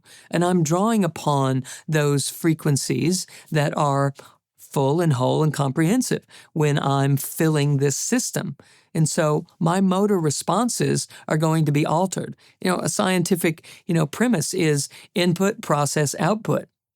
If you don't like the output, we have to change the processing, or we have to change our perception of the input if we don't like, what's happening. So we're here allowing the whole thing to be connected again in this invisible anatomy, in a structure that shows us, if you put these different studies together, we recognize that this is how energy behaves. It's how light behaves. And the wholeness of our being is being validated, and actually has been since the beginning of recorded history, through ancient Egypt and through India and the yogic practices, and even through Greek mythology. These were all actually instruction manuals given the names of gods and goddesses as parts of the whole cosmic principle, the cosmic law that is governing this whole existence here.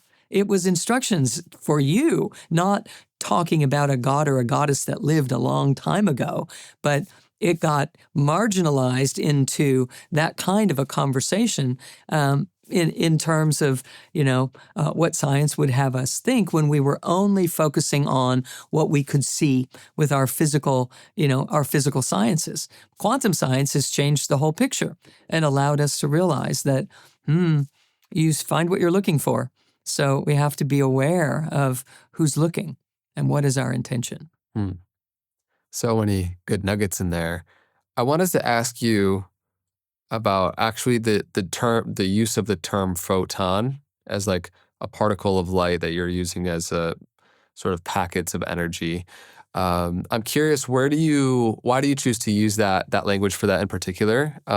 Because I could see for some that are like a bit more scientifically minded, it might create an unnecessary rub in receiving information because of preconceived notions or sort of scientific delineation of what is energy versus what sounds cool. And obviously, because I think you're such a big and bright light, I just want to invite that inquiry and see, what do you really mean when you're using those terms? Okay. So in the quantum world, right, where we are, at the meeting place between energy and physical matter, we know that we can create a vacuum and a few randomly placed photons inside of this vacuum. We can think a thought into that, and they will rearrange. And we know so that we know that we have influence over the physical world, something that's almost matter, something that's tangible and measurable, with the power of thought, concentration, and intention. And so it's one of the terms in the subatomic world that I use that simply because it's one that most people have been exposed to on some level, just referencing this threshold between matter and non-matter and the role of consciousness that consciousness plays in the materialization of the collapsing of energy waveform into particle. It's right there at that level that I'm just referencing the doorway itself. Huh. So we can talk in other subatomic particles of quarks and such that are also this nearly invisible, aspect of life.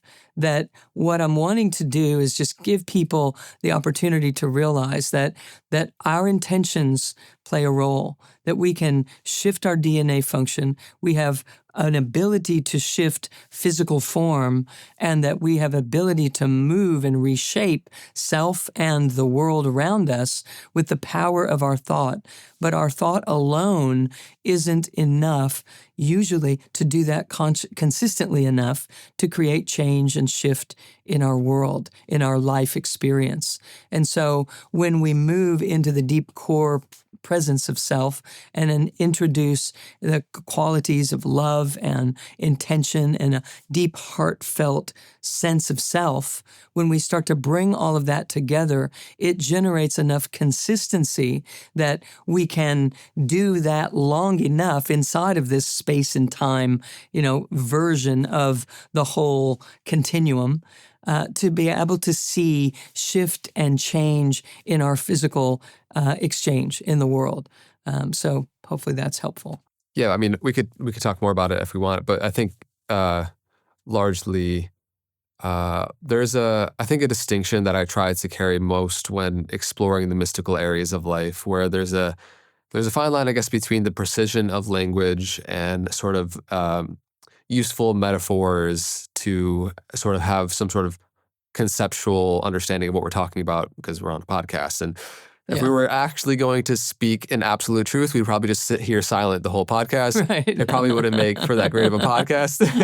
Right, exactly. So it's always kind of discerning between that. I just wanted to make sure that, do you feel complete with the understanding of the subtle anatomy, or do you want to, I just want to make sure you feel like you've kind of covered that, the mapping of that. If there are any other charts you want to magically pop up on screen, from the Shoshumna channel to the toroidic field to the energy centers, is there anything else in regards to that you think is important to highlight? Yeah, so there's this other little map that I have here that we can take a look at that just starts to bring in, we have this the chakra system that a lot of people are familiar with. And so I speak about that as well in terms of levels of consciousness, not just wheels of energy inside the physical body, but that each of them are representing a different vibrational frequency. On this same continuum, there is a vibrational frequency. So everything is energy, and it's all vibrating in different frequencies. And there are aspects of your frequency code that are, the root chakra, chakra number 1, and the wisdom chakra, chakra number 2. And there are lots of different studies around the world and different cultures that have divided chakra systems in different ways. But in the use of a 7 chakra system, what I'm doing with the anatomy of awakening is saying, what we need to do is explore levels of consciousness that are even higher than chakras 1 through 7. And so chakras 8 and 9 and 10 and 11 and 12 in a 12 chakra system are some of the things that I'm bringing into the conversation for this reason. When we begin to relate to and resonate with these additional 5 levels of consciousness that are also included in our invisible and visible anatomy, we begin to relate to and resonate with higher and higher locations up that continuum. What were the 5 levels of consciousness? Okay, so they would be the higher 5 chakras. So it would be chakra 8 and 9 and 10, 11, and 12. And so they are, what I do is reference it in the reverse, because we start at chakra 12, which is more of a presence, the unified field coming into form. Science would describe our existence here, like we were talking about earlier, where there's an essence in the space in between us that runs through you and keeps going forever, and runs through me and keeps going forever, and we are all part of that. And so I oftentimes describe this as if you hung up a big bed sheet, and just a big, king-size bed sheet, and you came up to that sheet that was hanging on edge, and you just pinched it, that pinching is the folding over of this unified field, and it compressing toward itself, those two pinches, is basically what we are. We are a wrinkle in this field of consciousness. Yeah, David Bohm would, with his implicate order, would echo a similar sentiment that there are like these nested or enfolded realities within itself. Just another avenue for people to explore if they want. Yes. And in fact, I think it was probably in some of his research that 20 years ago, when I was trying to figure out what was happening to me, these things are opening up in my consciousness. I'm experiencing other realms. What's going on? Because, as a doctor in a clinic and trying to just get outcomes and results with people, and I was using energy medicine techniques and things like that, but because I was raised with that, but at the same time, it was stimulus response. Get this outcome. People had to heal, or I didn't have a practice. That's what I was doing with people. Then these things started opening up, and I was studying his input and the reversal output, and that we are just flashing, into existence here through this enfoldment reality that you're referencing. So it's fascinating when you start putting all these things together. And the reason that I had some of this and some of this and some of this was because I needed to explain what I was experiencing. It was experiential for me. It wasn't theoretical. Yeah. I was just curious about what the heck is going on here? Which is just important to highlight. And I know you shared your story in kind of one of your big transpersonal experiences last time on the previous conversation we had. But for scientific skeptical minds, when it comes to the certainty around chakra systems and energetic structures, I think it's just important to continue to highlight that these aren't things that you or I are asking anyone to believe, but to keep an open mind, not so much that it falls out of your head, but have an open mind to a degree where you keep it as a possibility. And if you were to have the transpersonal experience where it became self-evident, that's the only real way to kind of verify that within your experience. But I just wanted to double down that this is kind of coming from your own experience that you're trying to make a conceptual sense of, and these structures that you can actually encounter within yourself. So, yeah. Well, thank you for that. It absolutely is not a belief system. Just think about it.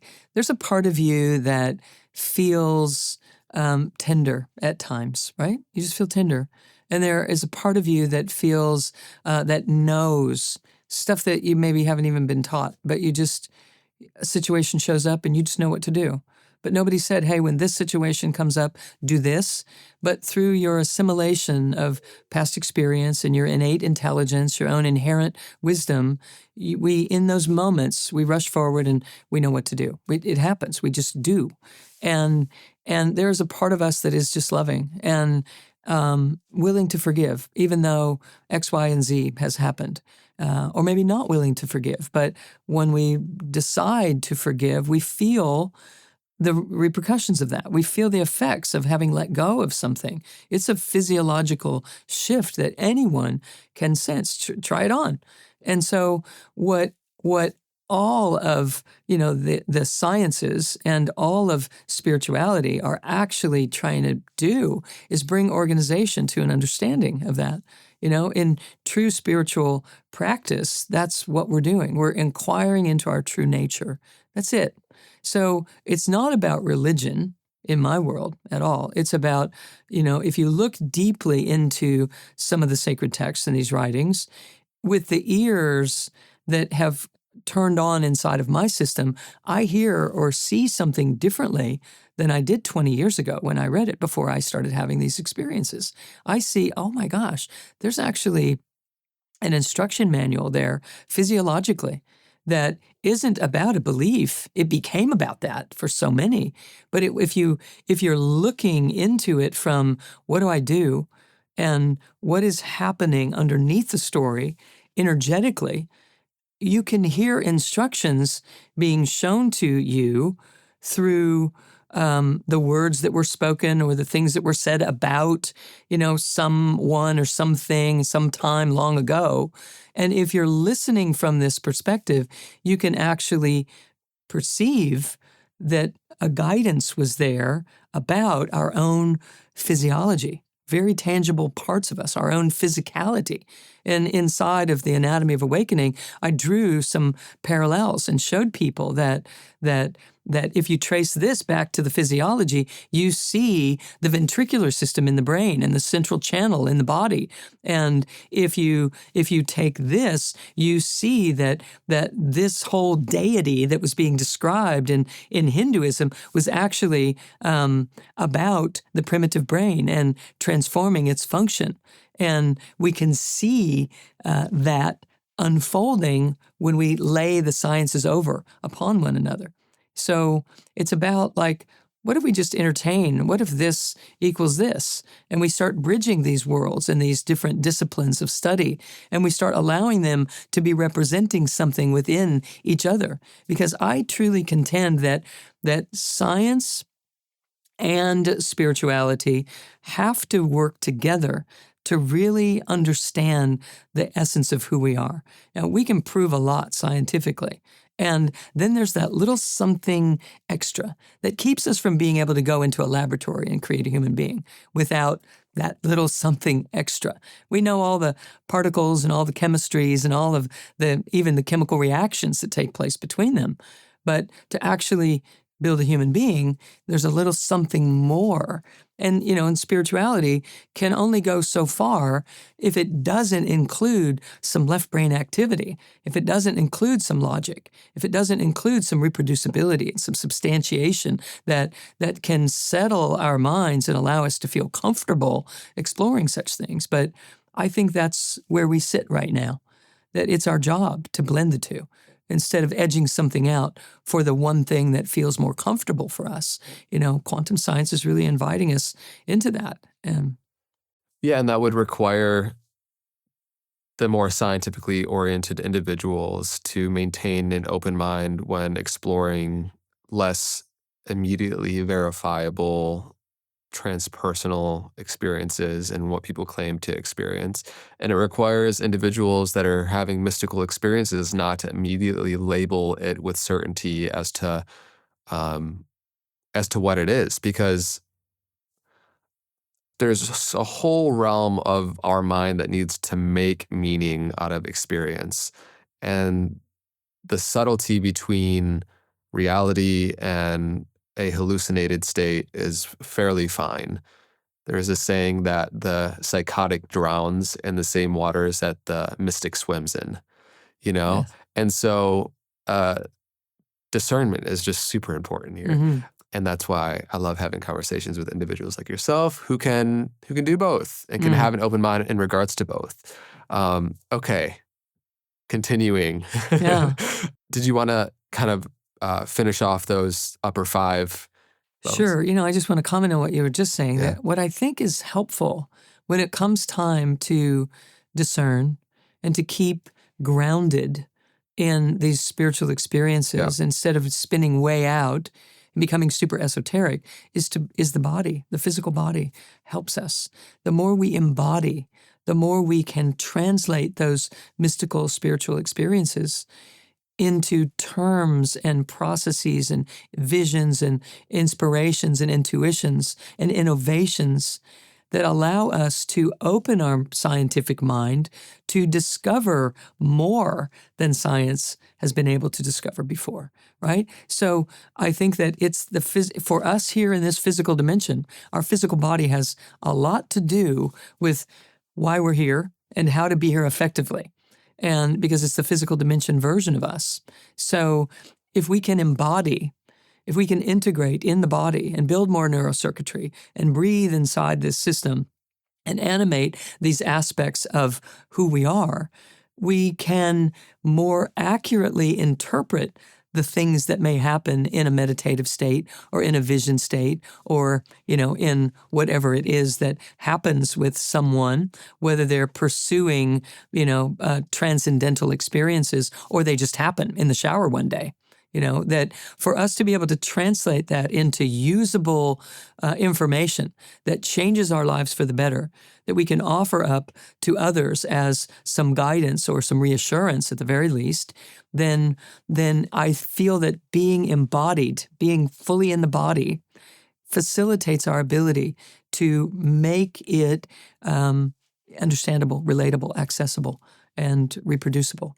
And that's what the scientific world needs to see in order to, check the box and to feel that it has value. Yeah. Similarly, also on the spiritual meditative side, the grounding in and integration and embodiment of expanded awareness and insight is very much so needed, especially as you integrate and embody that knowing.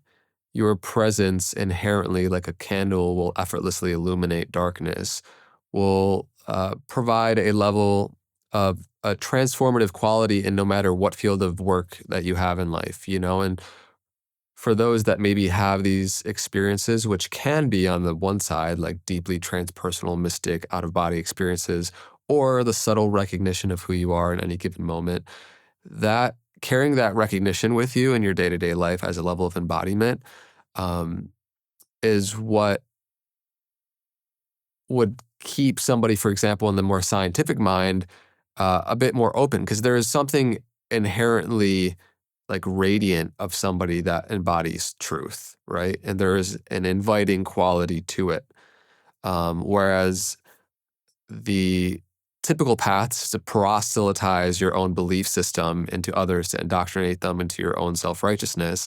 The other alternative is actually from the space of needing no validation or, needing nothing. You sort of get everything in a sense. Mm-hmm. In many different ways, the person or the self that wants the world cannot be the same one that receives it, Right. And so, I think I just love, and especially in our last conversation, you talked about the descended masters, Mm-hmm.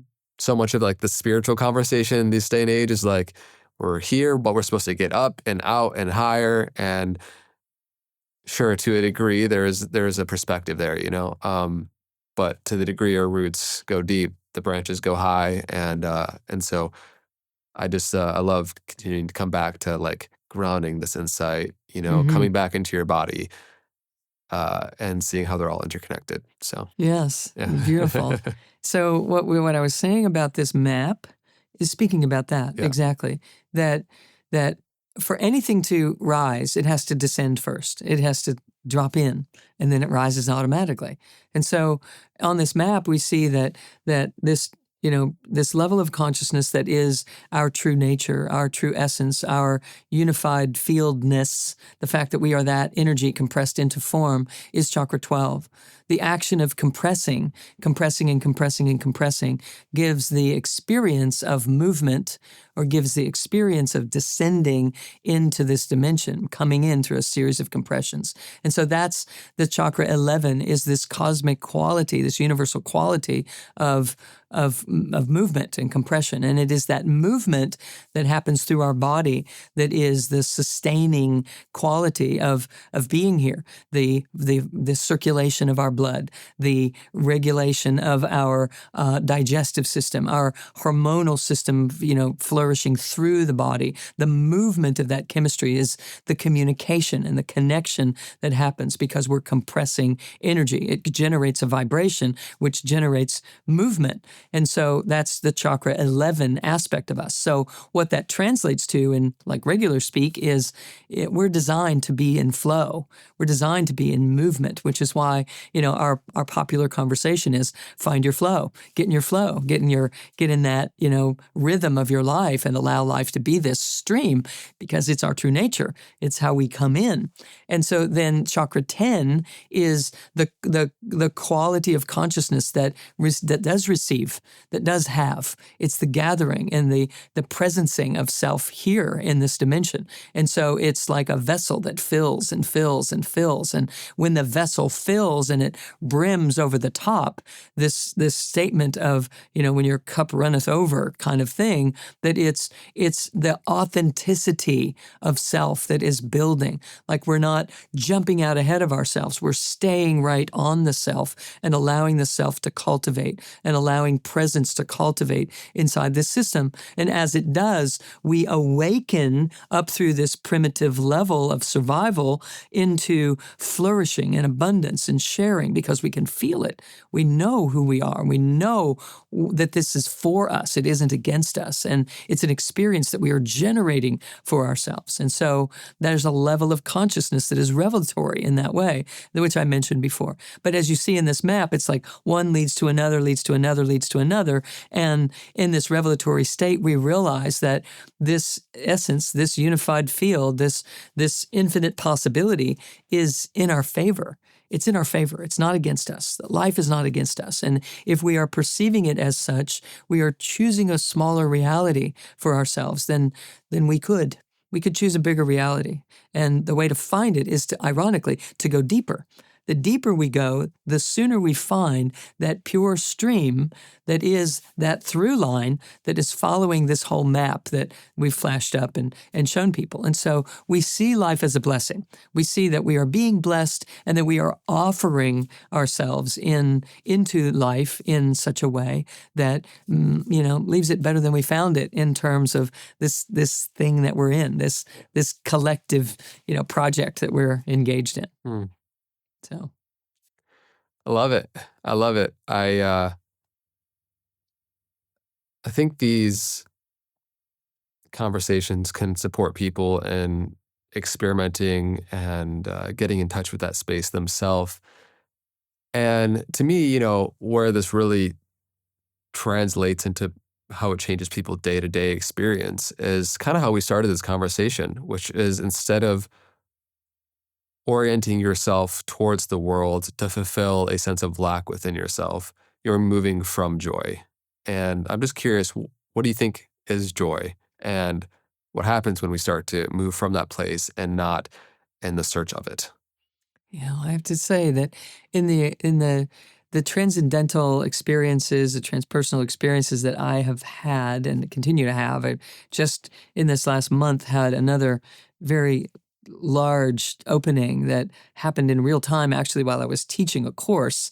I was leading a big meditation, and usually I stay in this role of supporting others, and it just sucked me in, and all of a sudden I was in it, having my own experience while I was trying to share and guide hundreds of people into this experience simultaneously. But the reason this one popped into my mind when you asked this question was that there was so much vibratory, ecstatic joy in the midst of this moment that something just moved forward in my reality in a beautiful way.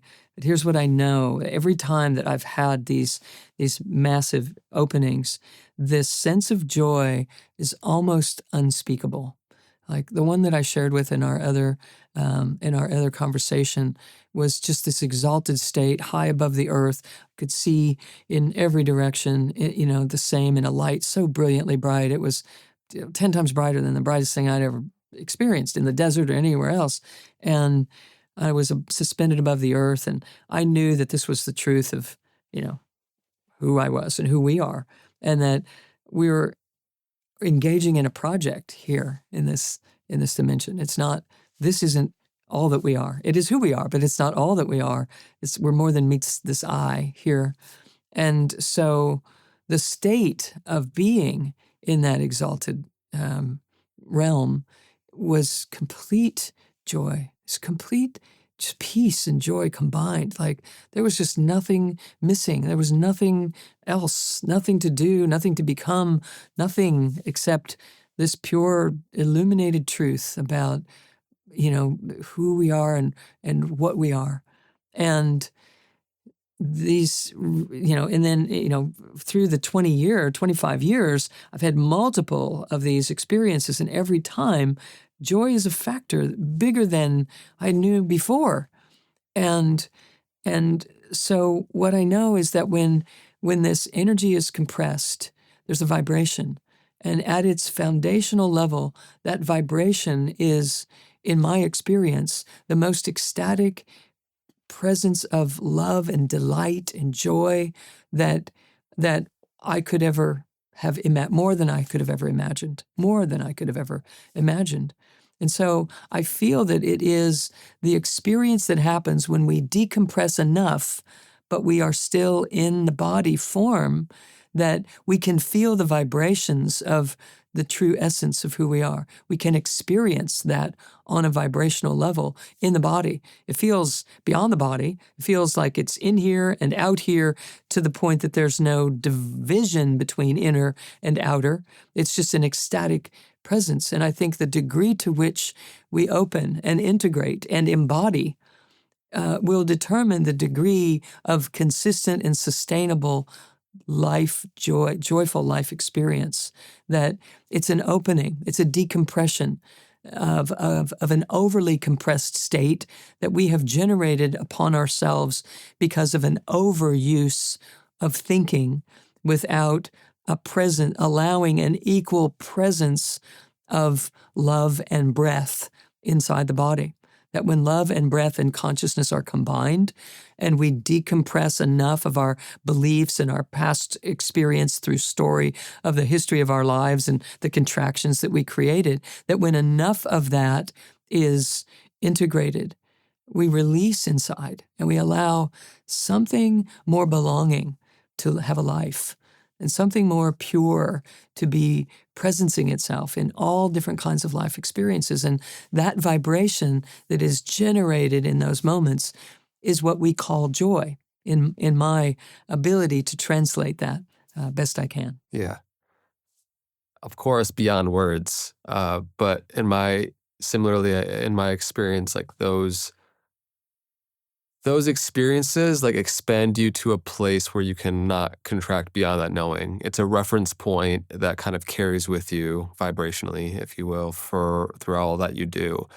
And that's why I've found, like, we're recently gonna, this year we're planning different live events to bring this community that's online and podcast online in person to start exploring these practices and these insights in person. Because for me, like, the transformational containers of like immersive experiences in person is where I've like really transformed and grown the most. When you really get to actually experience it, and it's not a fanciful thing you hear on a show, Yeah, as a side, if people want to more information on that, we'll leave a link down in the description. I'm feeling just really excited about cultivating the community that can have these experiences and then go back into the rest of their life, and that insight and that expanded awareness carries into everything else they do in their relationships. And it's cool to see how you refer to this joy that is like ever increasing. Like once you think there's like a certain amount of love or joy that you can hold, you can like expand beyond that. Yes. Keep going. It's a lot. And so it keeps me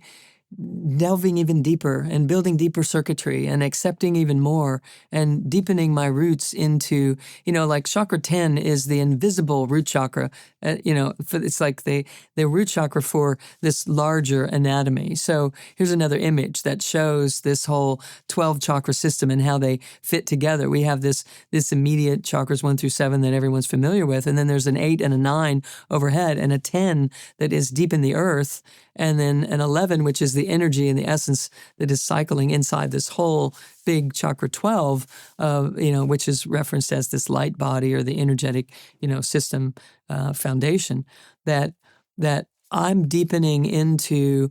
In chakra 10 is referencing this divine destiny. It's like it's your destiny to have this joy.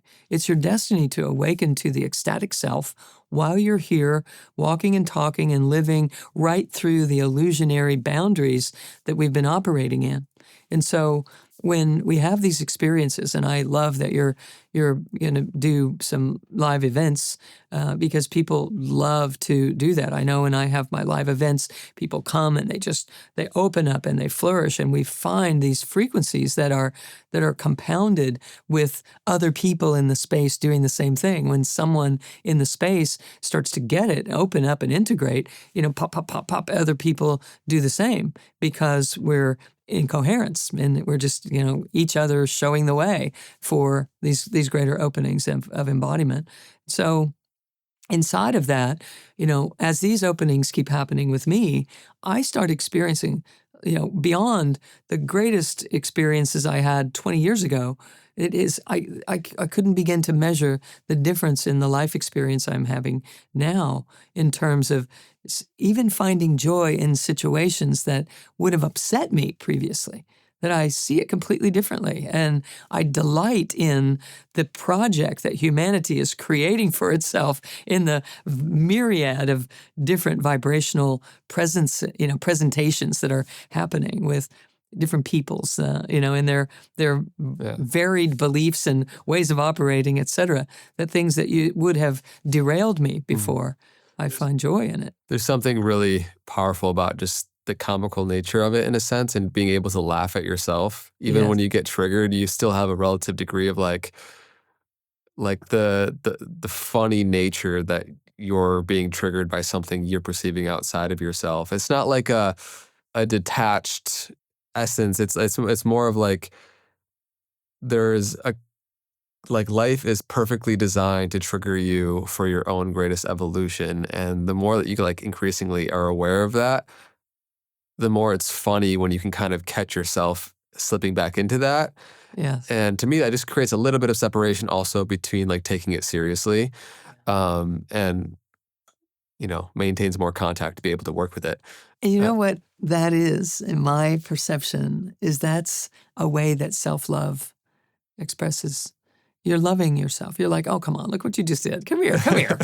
So come on, don't do that. Let's do this instead. Yeah. And by playing with it that way, that love is what we wanted to be experiencing when we landed here. And the people around us didn't know how to do that because they were lost in the splat as well. And so we can generate that, and we pick up right where we left off way back then, because we're truly timeless. And so if we'll allow that presence to be cultivated by ourselves, for ourselves, in the midst of all of this, it generates this beautiful life laboratory that is more like a playground than a laboratory. Yeah, this happened a few days ago. I was just driving through LA. Traffic is crazy. This one person cut me off in a crazy way, and I got irritated. But immediately after, and this person was on their phone, just driving reckless, super dumb. But I saw myself getting irritated at it, but fairly short within a couple seconds after, I just kind of chuckled at myself, why aren't you acting the exact same way I want you to, and making light of how we subconsciously expect life to happen in the exact way we want it to. Right. And then just for me, that's just another way to kind of undermine the substantiality we give to a lot of these triggers. It's almost like a table with 3 legs. It's there's always, if you could always kick it out underneath you. Right. And to me, again, that's just another way to create a bit self-love and just diffuse the seriousness we carry so much in life that causes so much suffering. So it's just a funny example. If the foundation of our being is ananda, is bliss, is joy, is delight, if we can bring delight into the retraining process, then what we're doing is actually revisiting these parts and coming back and picking them up in a loving fashion. We're guiding and nurturing instead of trying to beat ourselves over the head for reacting. Now I have a reaction to the fact that I'm reacting, and that just tightens down the entanglement. And what we have to do is just breathe into that in a loving and supportive way. And the next thing we know, we're building a new structure based upon, presence and possibility, and this realm that we try to achieve toward. All we have to do is start actioning from that place, and we begin to, become that in all of life circumstances. Yeah, and to me, it feels like there's a progression there of when you get triggered, it's like an all-consuming, ever-pervasive distortion in your mind, in your body, and you become it, And then it's like you start to create a bit more distance, and it diffuses it, and maybe you just get pissed off for a little bit, to then where it's like instead of a forefront, forebrain takeover, it's sort of like less of a shout and more of a whisper, and like it becomes more and more subtle in terms of the annoyance, the irritation, to the resistance to what is in every given circumstance. And then the contemplative practices would say there's a point where you actually can dissolve the self. You're still fully involved in the world, but you're no longer ever under the presumption that life is happening to me. There is Mm-hmm. a solid self in which is a victim of the external circumstances happening in the world. And like to that point is like absolute freedom. The journey and the grading up to there is ever increasing access to more and more freedom, energy. And so I love that you brought in self-love and kind of just self-compassion along the journey, because it allows you to continue to move on that path, Yeah. and realize that like this is very much so in many ways the game we're here to play, And This so is it. there's like there's the irritation that we think the world is creating, and then there's the second dagger that we twist into ourselves for the judgment of having the irritation, Right. And so like I think that perspective that is super helpful to be able to stop twisting the arrow that the world puts in you first. Right. At some point, we have to recognize that our response to all that is unfolding is ours to choose. And, what I love doing is just bringing people into the self enough, finding ways to stay and sit and breathe and be there that allows us to remain compassionate and caring and presence, because it's really the parts of us that we marginalized at the beginning of our life experience that we're having to go back and get. And the only way to call them back out of hiding is to be what we were unable to be when we shoved them aside. We didn't have the wherewithal to do that. So it is always going to be love, whether it's self-compassion or presence or just, breathing slower, slow down your mind, create the space to allow for some of that to just come back into your working environment, into the recipe that you're operating from, so that you are now a rising presence instead of a hollow program that you were running on before. Mm. Yeah, and I think this will continue to help ground a lot of this conversation is for everybody that's listening right now. Like we all have had those early developmental experiences where something happened in our youth that was beyond our ability to process it in the moment, creating some sort of behavioral compensation, a shift in identity structure, a personality formation that becomes the color-tinted glasses in which we view the world through. And through many of the practices and insights and things we've been sharing in this conversation, you start to diffuse that. You start to get a bit more curious. You start to, what you could say is take full custody of your inner child again, and you start to be a bit more soft around those triggers.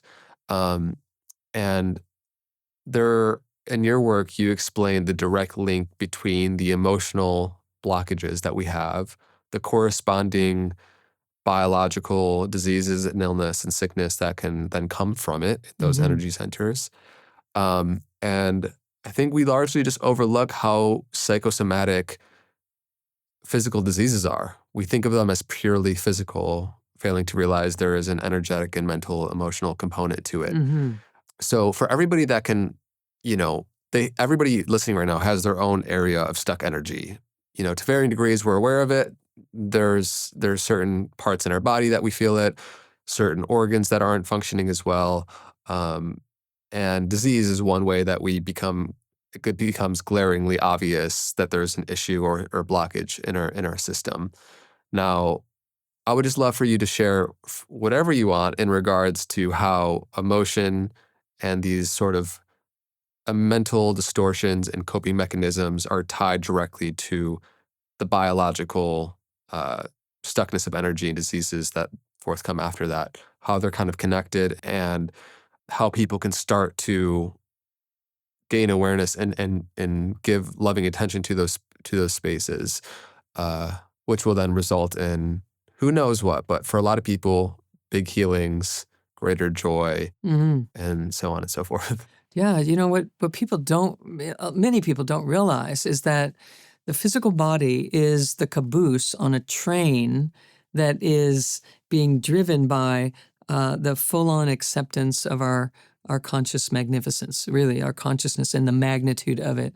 And so if we're not aware of our magnificence in some way or another, and we're all learning and realizing and remembering, then what happens is the caboose can only go where the engine is taking it, right? It just follows the path. So the physical body is a reflection of what we're embracing and what we're rejecting. It's just as simple as that.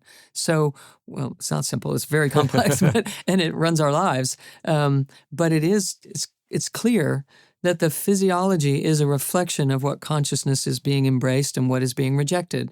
And so if I am rejecting a part of my own, ability, my capacity, my okayness, my well-being, my fullness, my inherent sovereignty, then my physical body is going to reflect what happens when I live in a state of fear, or when I live in a state of anger or resentment or frustration. And so we have a myriad of physical ailments that correlate to, different shutdowns in the body that we were referring to earlier.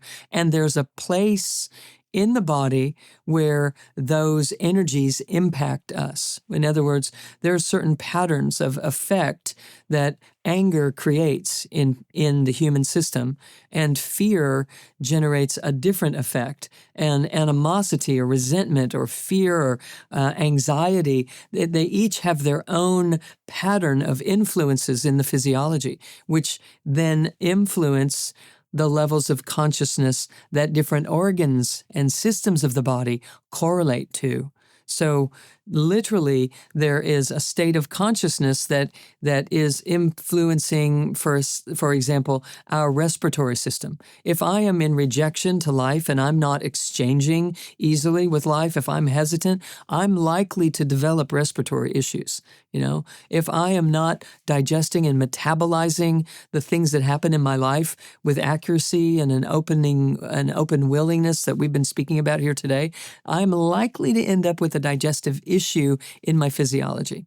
If I am, suppressing my desire to love and be unconditionally loving and to be loved and to love in some way, if I've shut down or put barriers around myself, there's just so much clinical evidence that shows us you're going to end up with something showing up. You could easily, see something show up in the physiology around the heart system, and so on. So we know this correlation. We've known it for decades, and it's so important that people connect those dots.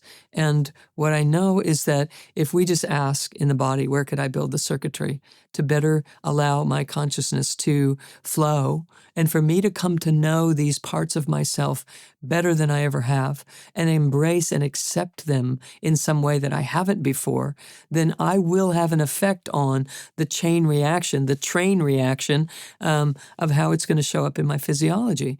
And so by asking, where in the body could I build the circuitry?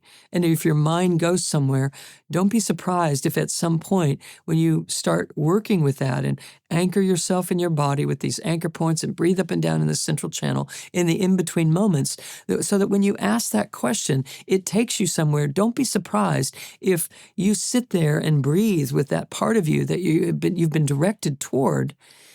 If a tear doesn't start to come down your face, or if some respiratory reset doesn't happen because you're synchronizing aspects of your physiology with aspects of your consciousness again for a reset.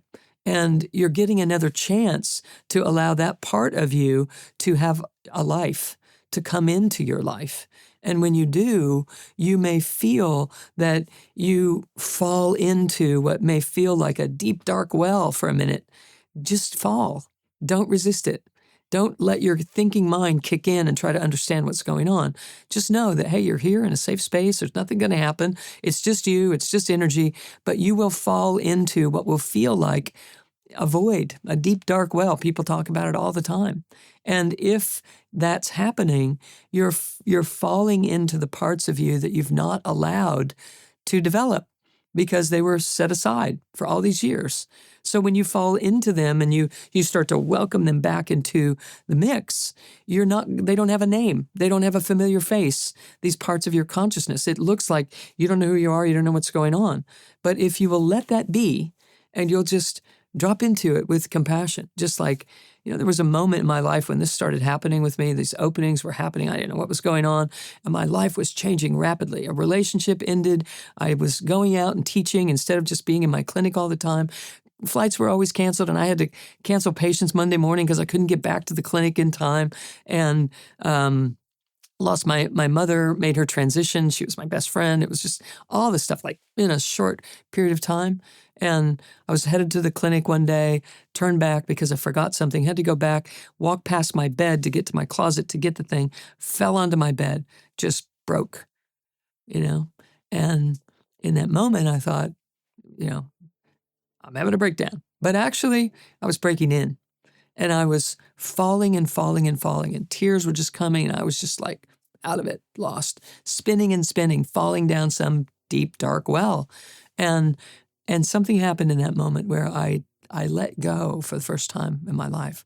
I didn't try to control and get myself together so I could get to work and see those patients. I just was like, I'm having it. I just fell, and I just felt everything just falling away, and I felt like, if I lose it all, at least I'll have me. I found a me that I had never known before. So it was just a pinnacle transformative moment where nothing was real except this connection. Now my consciousness had landed on a part of me that was unconditional, was unwavering, was timeless. It was always going to be there. And I, I knew it in some way, but it wasn't an intellectual process. It just had me. And I was crying and crying, and all of a sudden I was laughing and laughing. And in the midst of that greatest pain was the most magnificent joy I had ever experienced in the body. This was after my first experience that I had shared with you, and maybe 10 years later. But now I was having that experience in the body, and nothing mattered. Because this joy was here. It was like, oh my God, I'm like free in the midst of all of this pain that was happening in my life. So I know that when that is happening, when transformation is happening with an individual, it's going to come with a lot of unfamiliarity. It's going to come with letting go of your educated mind. And I was trained and as a doctor and a scientist and had to get all these results. And that part of me the logical part of me just let go. And there was such a freedom. Not that you then throw logic out the window from here on out, but it got to share the space with something greater than itself. We can't live in a logical world and pray for a miracle. It doesn't make sense. It doesn't make good logical sense to do that. We could open up and allow for what is beyond logic to play a role in what we are gathering and organizing and the information that we are, choosing to live from if that is where we find our stability. We can increase our territory in that way. Amazing. Thank you for sharing. Yeah, I know those moments where you surrender into the full acceptance of feeling your feelings, which I think most of us probably, I definitely probably also think like it's this big catastrophic thing that's going to take you over forever, as opposed to minutes to an hour of fully being with what is, right? And it was minutes. It changed my life forever. Wow. So you would say the circumstances that led up to you like fully breaking in, as you said, into this experience within a couple of minutes, would you say you stopped trying to hold it together? Yep. And it came together. It's funny how that works. Yeah. Right. It's like, if there's a bigger system here trying to do its thing, and if I just let it, it will. Yeah. And that bigger system I had had a direct experience with in the meditations that I Yeah. shared with you. I knew about it. I lived it. I was there. And then I was walking in this world trying my best to figure it out. And at the end of the day, the only way to own it in this body was to let go, was to stop trying. Do you think that we largely just need those external triggers to really go there? Because I think, like, if we live long enough, we're gonna have really challenging, like, dark nights or moments where we're kind of forced to go there. I think the invitation is that, like, while those may occur, there's also a possibility to, like, access that without everything around you crumbling. But I feel like it's harder when you don't have that forcing universal kind of arm wrestle where you're forced to go there. You had no other option, right? Right. It Yeah. settles us, it stills us when, I was in a state of overwhelm. I had so many things happening at the same time. And I was very capable as a kid, broad shoulders, I can do this, that whole thing. Yeah. So that was my go-to always. And it was the personality that I developed, and then we lose sight of the fact that it developed, and we think that's who we are and who we've always been and all that is. And it's not, but it's what we operate as if. And so it had to crack because it was going to limit me. The very thing that I thought had gained the strength that brought me here wasn't going to get me there, wasn't going to get me to the rest. And so it had to dissolve. And so the circumstances were collecting in intensity in proportion to my stubbornness based upon the strength that I knew what it had taken to get me through the life circumstances of abuse and abandonment and the things that had happened in my childhood and growing up. I knew what it took to get okay with that, but it wasn't really okay. It was survivorship. It really wasn't open presence and acceptance and piercing the veil of this illusionary world that we are living in here. It wasn't really victorious. It was winning the battle, but it wasn't the ultimate destination. It wasn't the fulfillment. And so by having all these things collect, it was enough to implode and boom, and it was free. So your question is, is that necessary? No, just surrender voluntarily sooner. Just keep in a state of surrender and witness and maintain your strength and, and clarity and your willingness to move forward in life and to do good and to be all that you can be and to offer up all that you do know, open and available to everything else that's available for you to know. And when that comes together, we don't have to suffer to awaken. But what I know is that if we suffer, it could contribute to our awakening. So it can explain the suffering that's been happening. Yeah. And if we could use it to our advantage, and we can, by building circuits and by being present inside the system, then we can translate those circumstances in a non-suffering way sooner. So I think that as we just become conscientious people and we care and we allow ourselves to come home and we anchor in this system in the way that it's designed to be utilized, we will automatically become conscientious and compassionate people because that's the nature of our truest nature. It's who we are. It's what we're made of. And so we become more loving. Because we're less afraid. The moment we stop fearing, the next thing that's going to happen is we're going to start loving. And so the moment something that we were afraid of is over, you'll notice this in life, everybody that's watching. The moment that something you've been afraid of is over, you feel so uplifted. You just want to hug everybody. It's all good, right? Because you get past the fear and something else gets to emerge. So what if we learn to just embrace the fear, not get past it? What if we reinterpreted fear? And we can start with our physiology. When you feel what you think is fear in your body, understand in that moment, this could be signaling something different than what I think it is. It could be the activation of my true self, thinking that this is a now moment that I could come out. Yeah. And instead of shutting it down and getting away from it, you open, let it, come on out. Let's do this. Let's have it. It's interesting because I could hear probably a lot of people that are listening to this conversation say like, oh, I want that. I want that level of breakthrough. I want that moment of realization. In many ways, it's the lack of the I that wants the experience where the experience becomes possible. The I that wants the breakthrough, the I that wants the alignment is the barrier to the very thing. And like the surrender you're talking to is beyond the self you've been, right? And so I think of like how all the incredible remissions that happen from the physical lens. There's been many cases with people that have multiple personality disorder, and one personality is allergic to oranges, the other one is left-handed, Right. the other one has an accent.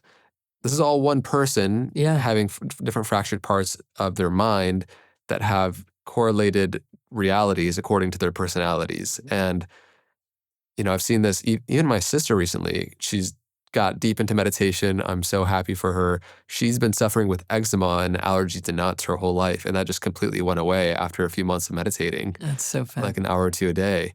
And it's so cool what becomes available when you start to stop being in resistance, however subtle. Like, we're so often living life on the surface of personality instead of the gold mine of spirit that is available to us beneath that.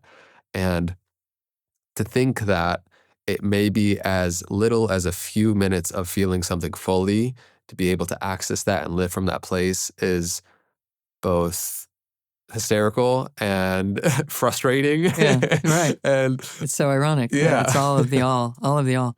In my clinic, I was working with people that I had a couple of patients early on, the first couple of years that I was in practice, that were, one was multiple personality, and the other one was actually considered to be schizophrenic.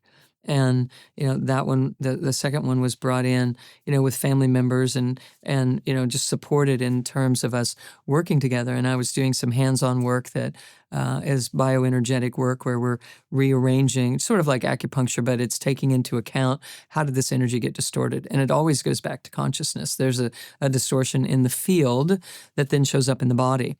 That we can track these things in the field before they even show up in the person's physical experience. You can measure that there's interference in the field, and then someone steps off the curb and breaks their ankle. And so we can address the disturbance in the field and preempt, these things that are showing physically. So it's fascinating when we start working with this invisible world. So in working with balancing the energy flow through these individuals, Ina was her name. She was. There were times that she would come in and she would not know me at all. And, she was a different version of herself. This one had diabetic symptoms, and another version of her had none. And the version that had none remembered me, knew me every time. And so I could tell in an instant what we were going to be working on as she would come in. And as these things integrated, she became aware of the other, which she wasn't initially. And in such, she began to work it out, one interacting with the other, having conversations between the two. And as such, it was through meditation and deep breathing and me routing the energy and just facilitating that process for her that she was able to, bring that together, and wasn't plagued by having no awareness of the other version of herself. There were others as well, but these two versions of herself are the ones that stick out in my mind.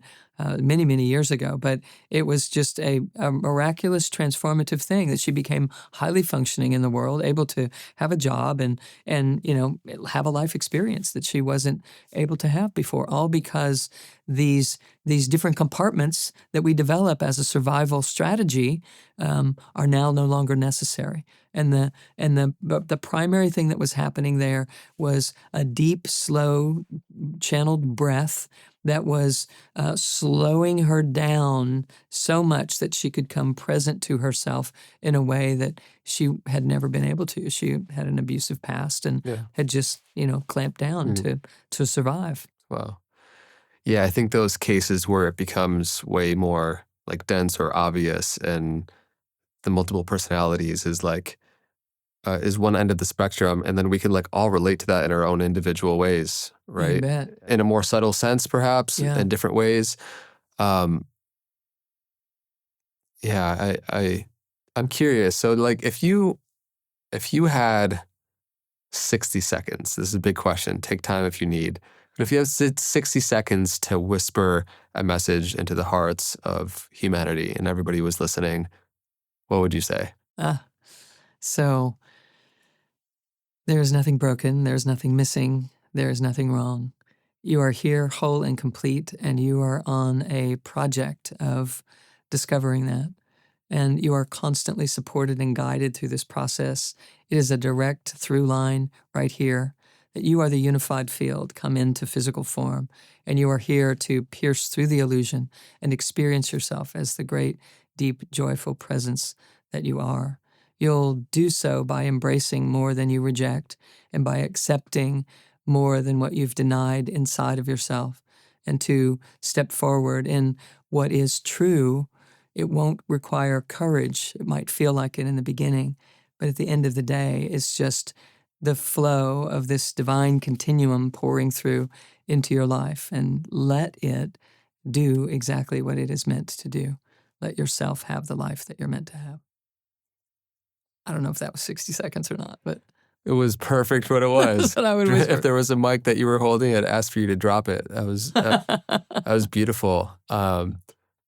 Yeah, we started with puppies and we ended with bliss. And we ended in bliss. That's it. I guess they're the same thing. Right.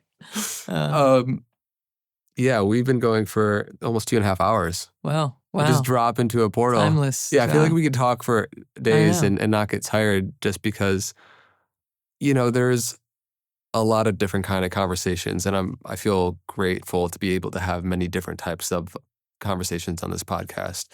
But there's certain conversations that I feel like a little or a lot more just energetic resonance with it, and how deep we can go. And so thank you for being able to dance with me in that realm. Absolutely. Yeah. I'm thrilled. I'm around the world and lots of interviews and engagements and, all of that, conferences, et cetera. And being with you in this space is something that I was very much looking forward to today because of my past experience with you. And thank you for who you are to allow this to be shared. So Thank it's my honor. It's my honor as well. And just last couple words, people will leave links down in the description for where people can stay connected with you, your work. I think you have a guided meditation as well. So any words on just exciting offerings, things that you have coming up, and people can stay connected with you? Well, loving the launching of this book. This book, Anatomy of Awakening, is all about what we're talking about. It's about how-tos, lots of practices inside of it, just bringing into consideration people from all different angles and levels of experience and states of study, different studies that bring us together in conversations like this, and keeping all that in mind. That's what the book is presenting. And I also, have in-person courses and or classes and experiences. I take people on Journey Awake excursions to sacred sites around the world, to Egypt and to India and to sacred France with the Mary Magdalene tour and all kinds of fun stuff like that. Just playing with, hey, these truths have been here forever, and boy, did we forget. And so this is how we remember, doing all these kinds of things, lots of online courses, et cetera. I live for the offering of information that is going to help humanity get it together and have the beautiful life experience that we're intended to be having on this planet. Regardless of our external circumstances, we're here to bring it and to transform what we see. Oof. Well said. Well, round 2 complete. Okay. Thank you. Yeah, appreciate you. I'm excited to go hang out with the pups for a little bit. Okay, let's go do that. And just congrats on everything. I know it's no small endeavor to write a book where you pour yourself into it. It takes a lot of time and energy and commitment and devotion. So congratulations on that and all your offerings in the world. Thanks much. Yeah. Thank you. Everybody, feel you very deeply. I appreciate you for tuning into this episode of the Know Thyself podcast. Let us know in what ways this resonated with the journey that you currently find yourself on. Until next time, be well.